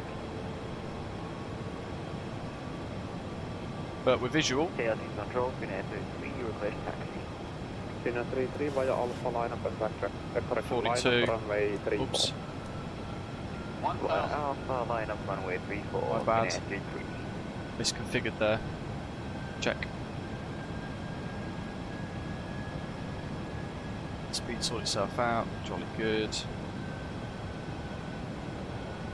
This control term, S7, Cockpit Rovaniemi, special flight, Airbus A321 Helsinki.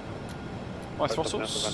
Helsinki, runway 21, direct Renvik, climb flight level 350, squawk 61. My controls.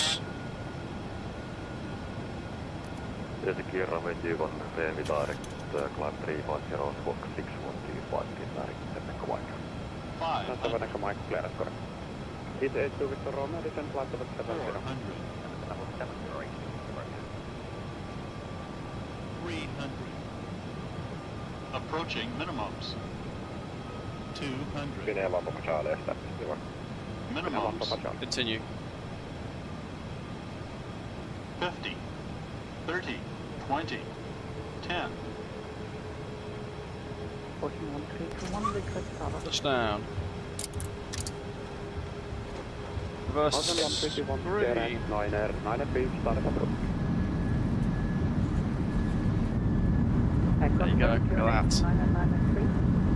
Strobes are so good at this. Startup approved, QNH 9996, Ocean 1321. There goes hotel.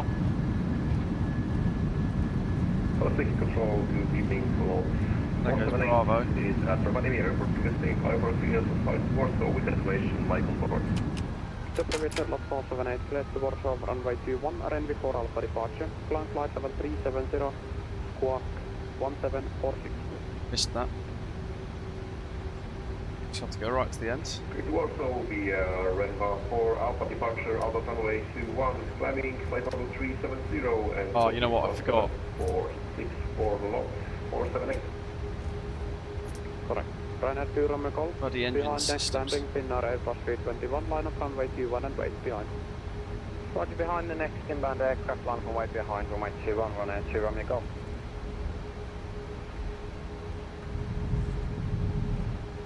Heading on shore, Finnair on runway 34, ready for departure. Oh, it's snowing. Renault 252, descent flight level 70. Flight level 70, Renault 252. Finnair 1 Papa Charlie, wind 340 degrees, 9 knots, runway 21, clear to land. Wow, that's late landing clearance for him. I almost stuffed it for him. Skywest 1, correction. Osprey 165, welcome to Rovaniemi, taxi to Apron, stand 15. Taxi to Apron, stand 15, Osprey 165. Thanks to the ATC, really good job.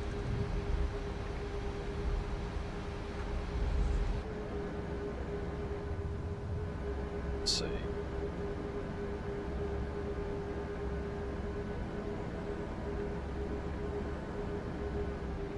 Let's just sort this out as well because I don't want the penalty on New Sky.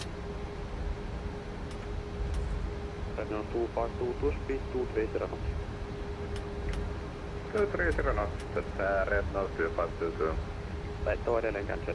Break Osprey 77, correction. Yes, Osprey 77, Mike Papa, proceed, back, keep speed 250 knots. Can I get the direct to for 77 Mike Papa? Direct, back, keep, and speed 250 knots. Direct. Back, and 250 knots, Osprey 77 Mike Papa. Finnair 1 Papa Charlie, taxi to stand 8. Got it, Finnair 1 Papa Charlie. Coming to a bit slow here. I'm ready for taxi, Skywise 9067. Service 9067. Stand by Finnair 1 Papa Charlie, taxi West Sierra, hold from Tango. So that's the Tango stop point here. Service 9067, taxi to April, correction, holding point Echo. Holding point Echo, Skywise 9067. Osprey 165, declared taxi to stand 6. We cleared taxi stand 6, Osprey 165. Ryanair 2 Romeo Golf, wind 340 degrees, 9 knots, runway 21, clear for take. 2 clear for take, Ryanair 2 Romeo Golf. 72 Charlie, after departing, Ryanair, Boeing 737, line up runway 21 and wait, behind. After the departing Ryanair, line up runway 21 behind the Scandinavian 290 sorry. Finnair 33, runway 34, clear for takeoff, wind 320 degrees, 4 knots. Clear for takeoff, runway 34, Finnair 33, sure. Caution 1321, requested Ocean 3, Oh, correction. nice one, buddy. 1321, Flying taxi Frankfurt to boarding Manchester flight, Osprey 118 Morning, Bravo. Caution 1321. Have a great Christmas, buddy. You too. 72 Charlie, stop, cancel, line of clearance. 72 Charlie, cancel, line of clearance. Cancelling line up clearance, Scandinavian 290 sorry. Osprey 2472, wind 340 Oh, wow, look degrees, at this. 9 knots, runway 21, clear to land. So good. This is transformed, hasn't it? I'll turn the taxi lights off. Osprey 165, disregard. Now, Osprey 165, taxi via Tango, Sierra 1 and Sierra. Taxi Tango Sierra 1 Sierra Osprey 165. Finnair 1 Papa Charlie, give way to Osprey 737 in Tango. 1 Papa Charlie. So I've got to go the long way around, which means I'll get rid of the dispatcher. Marshall.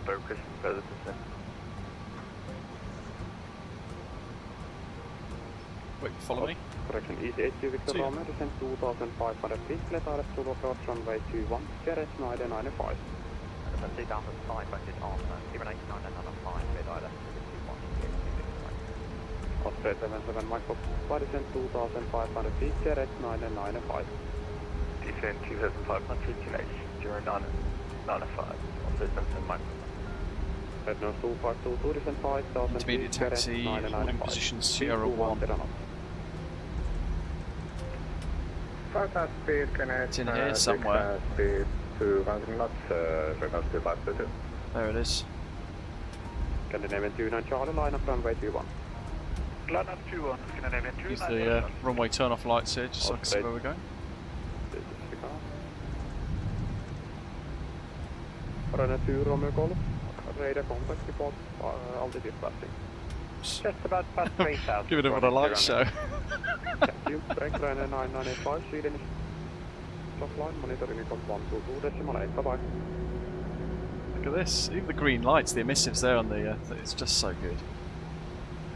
Actually, Sierra 1 Sierra. Convent 29 Charlie, runway 21, clear for takeoff, 840 degrees, fine and option. Clear for takeoff, runway 21, Scandinavian 29 Charlie.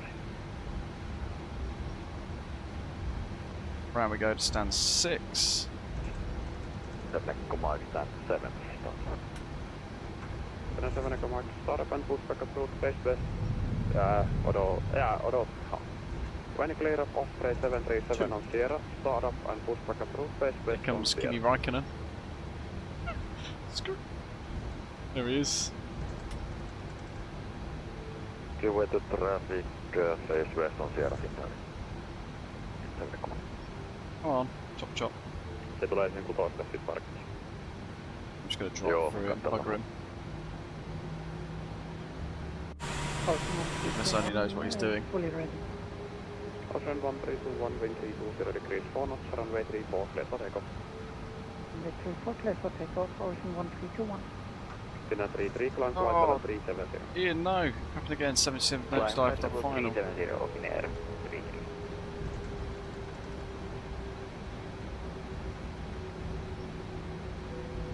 Ah, so good. Easy 8 to Victor Roma, wind 320 degrees, 6 knots, clear to land, runway 21. Papa 4 Hotel Sierra Zurich, descent 5,000 feet by QRH 995. What the hell?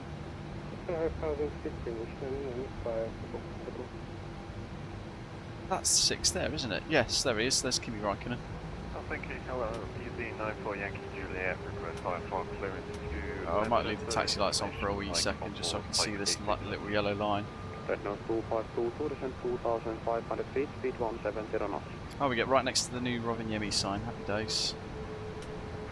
2,500 oh, no, I got to leave those on. knots. Go for the left we turn in flights. Osprey 77, Mike Papa, clear ILS Zulu approach, runway 21, speed 190 knots or greater until 7.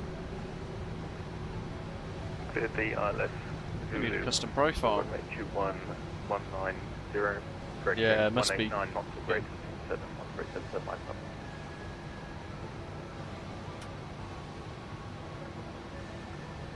Hello, EC94 Yankee Juliet, press to Manchester, runway 21, MQ 4 Alpha departure, climb flight level 300, squawk 5672. Clear to Manchester, runway 21, MQ4 Alpha departure. Oh, this is space. Looks like we're about to bloody hit the thing. Squawk 5672. Probably are. Skybase 9067, after landing at EC. Oh, we are. It's a bloody static thing. Well, that's close, isn't it? So that's the GSX tug. That's one that's for some reason plonked in by MSFS. It's a NASA tug. Right, that's good. Right, great set. Very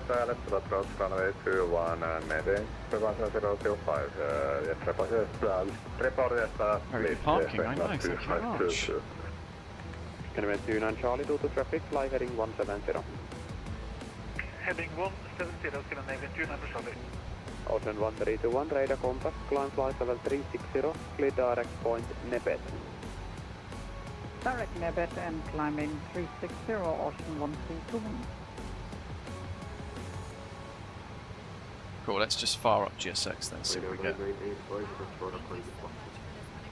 Runway 9985, speed and control is closed, further climb point Unicom 122.8, bye bye. Unicom radar 9985, thank you for your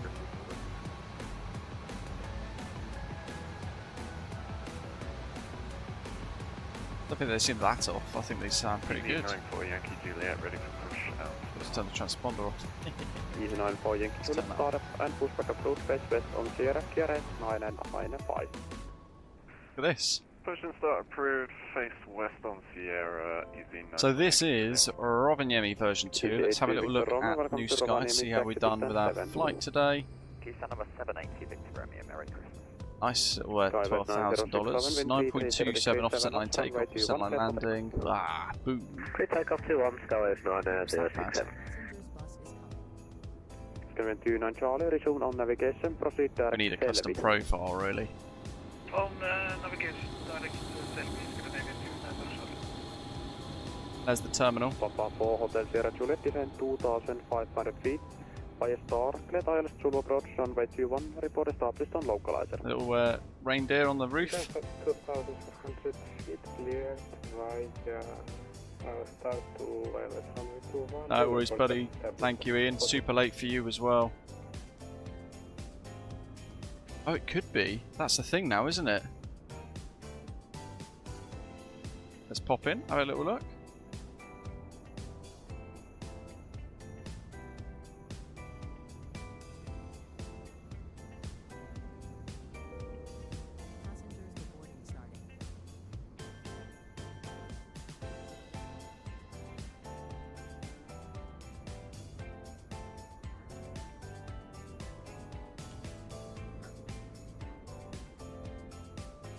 Looks pretty good.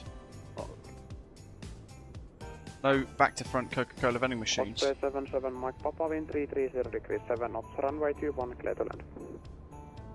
Clear to land, Osprey 77 Mike Papa. Ocean 1321, speed and control is offline, Let's monitor change. Unicom 122.8, selvä nachten. Ocean 1321, Unicom, Merry It's not Christmas weather, to you it's as well. time. Thank you very much, bye-bye. I'm going to change the time a little bit. Romeo Golf, speed and control is closed, monitor Unicom 122.8, bye bye. Oh, it's broken the live weather load doing Romeo that. Golf, have a Merry Christmas, thanks for the service. There we go. Coming 29 Charlie. Sweden is offline, monitor Unicom 122.8, kujul.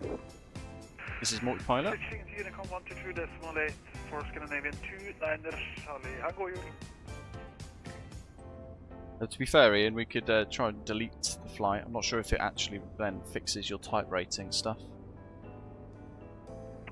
Finnair 7 Echo Mike, request taxi. Finnair 7 Echo Mike, taxi to holding point Echo. Taxi to Where is he? Echo. There he is. Oh, he's going around. Listen T, sent Osprey 77 Mike Papa going around. Osprey 77 Mike Papa. Is that where's he gone? Osprey 77 Mike Papa, climb 5,000 feet, turn left heading 0. Right, let's have a little look here. Climb 5,000. That's the tower. 050, Osprey 77 Mike Papa. 090 for the heading. 090, Osprey 77 Mike Papa. Good night, Ian. Have a great Christmas, matey. Hope you enjoy it with yourself and your family. Clear to land, runway 21, wind 330 degrees, 7 knots. Poke your head in here. Runway 21, Reynolds 2522.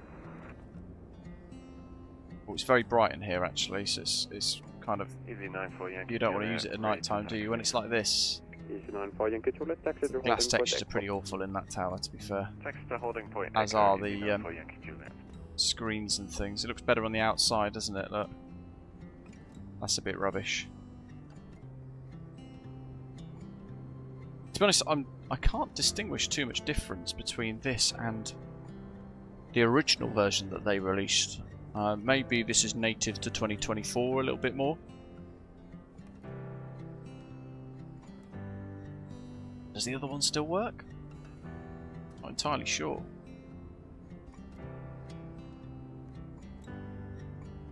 Maybe there's more stuff landside. Definitely a little bit more by means of like the animations here. Look. Speed and control is offline, monitor Unicom 122.8, bye bye.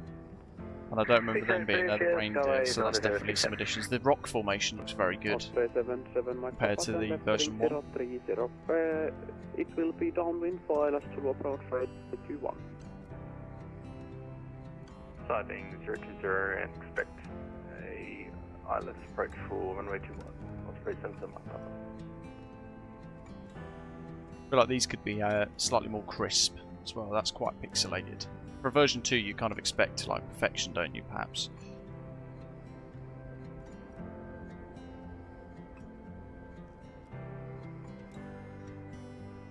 Images.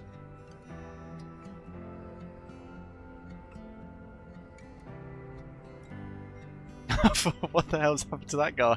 He's just stood in the way of the light. Cool. What do you guys think? You guys are watching?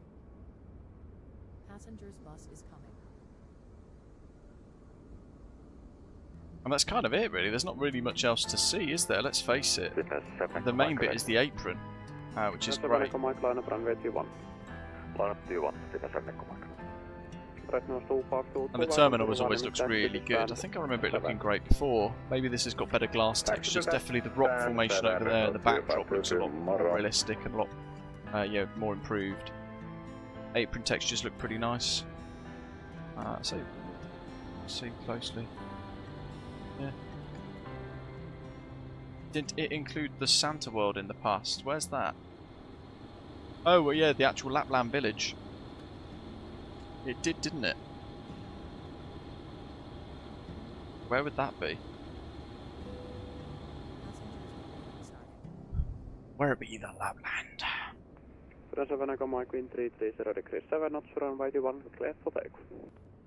Runway 21, clear for takeoff, Finnair 7 Mike. Where is he? I'm gonna go here.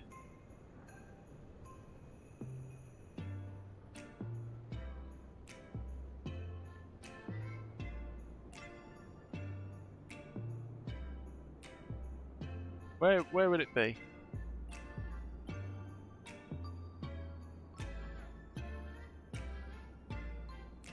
Papa 4, Hotel runway 21 established.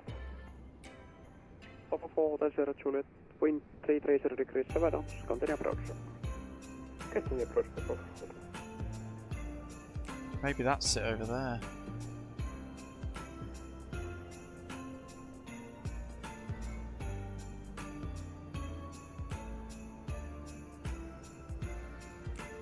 Shall I be a bit cheeky? Let's go weather. Clear skies. East of airport. Right, so that's north.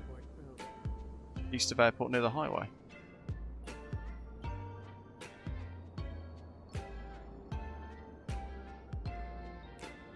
That's the highway, right?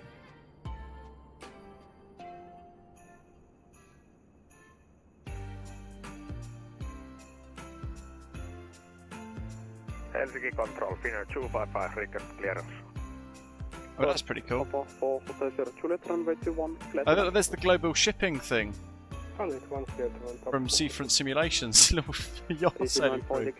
Hey Matt, welcome buddy. Hope you're well. Runway 21 and wait.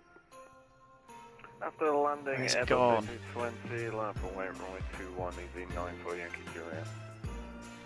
Finnair 255, Helsinki Control. Helsinki. I can't see it, folks, can you? Migno 5 Bravo departure, land flight level 370, squawk 0477. Clear to Helsinki, runway 30. Hey Flightim, Migno welcome 5 buddy. Bravo, flight So if it's level east of the 370, airfield, squawk near the highway. 0477 for Finnair 255. Correct. Finnair 7 Echo Mike, passing. It's got to be over here somewhere. Finnair 7 Echo Mike, radar contact, fly direct Lucet, runway 15. Are they not included? Direct 7 Echo Mike, it's Osprey 77 Mike Papa, turn left heading 310. I feel like that's meant to be it. 2,500 feet. Left 310, descend 2,500 feet. Osprey 77 Mike Papa. That's going to be it, isn't it?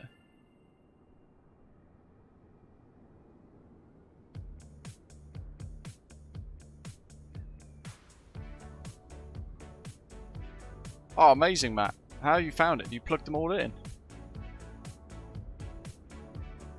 Because that's the highway.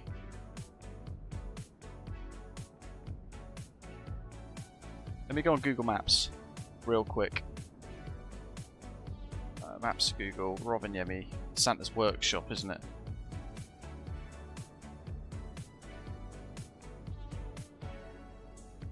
Santa Claus Village. Yeah. So this is meant to be it here. Clearance to Helsinki. Finnair 2 kilo. Helsinki and runway 21, runway 4 out for departure. Climb flight level 370, 374. Was it like this before? Second is squawk you approach. First Osprey 77 Mike Papa, turn left heading 230, great. They've not done it, have they? Runway 21. This is meant to be Santa's village, right? Pictures are and clear the ILS 21 Because I'm on Google Maps and it's literally now Santa's Village Park, Arctic Circle, Christmas House Santa, Snowman World, Santa's Pizza and Burger. Yeah, that's a shame. I think that's like one of the key things, wasn't it, with the scenery now, come to think of it. Thanks for reminding me to go and check this though. So this is meant to be Santa's Village and they've just kind of like not done it. Maybe it's not in the preview version that I've got. But then that'd be a glaring omission, right? All of this is meant to be... Well, it was in the previous version. Whole village. The whole Santa's Village, but madness. Ah, no worries. To be fair though, Matt, it's only a few days away. So you won't have long to wait. Let's go back to live weather, live time, because that was a great approach. Nice and tricky. Runway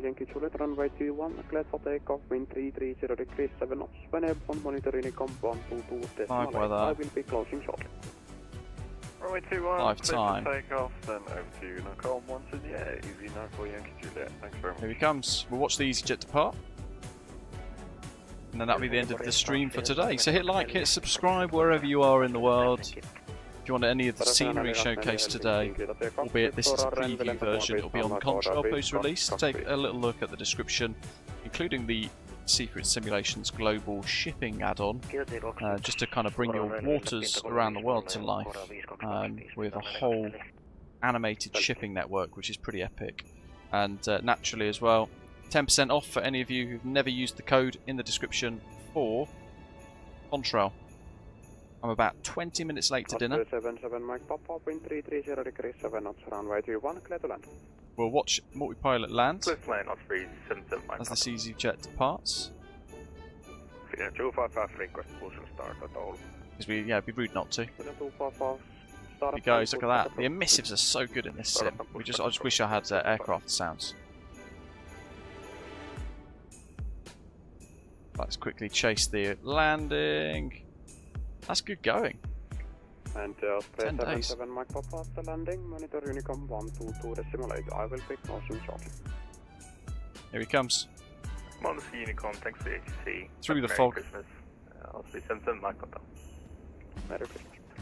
All stations, Helsinki control is now closing. Monitor Unicom 122.8. Merry Christmas. Merry Christmas. Tylsää. Merry Crisis.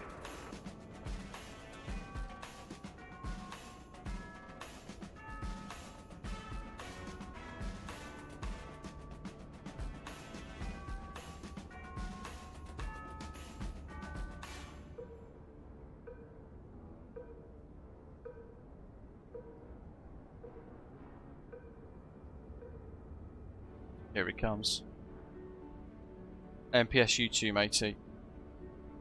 EFRO. Let's get the latest METAR, see what the conditions are for him. Having just touched down ourselves. 10 days is a very good turnaround time for Winwing. Looks like there's more fog rolling in actually now if you look at the runway. Light freezing drizzle, overcast 500 feet. Winds 330 at 7, variable 300 degrees to 360 degrees, so quite the crosswind. Opponent today. Here he comes. Look at those strobes. Sim Update 4 has really brought this sim into another level now, hasn't it? For night flying. So good.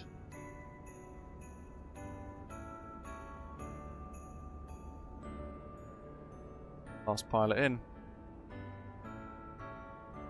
He's down. Big thank you to all of you watching, wherever you are in the world. I hope you have a great Christmas, whatever it is you might be doing. And I'll catch you guys very soon. Take care. Thanks for watching. Merry Christmas.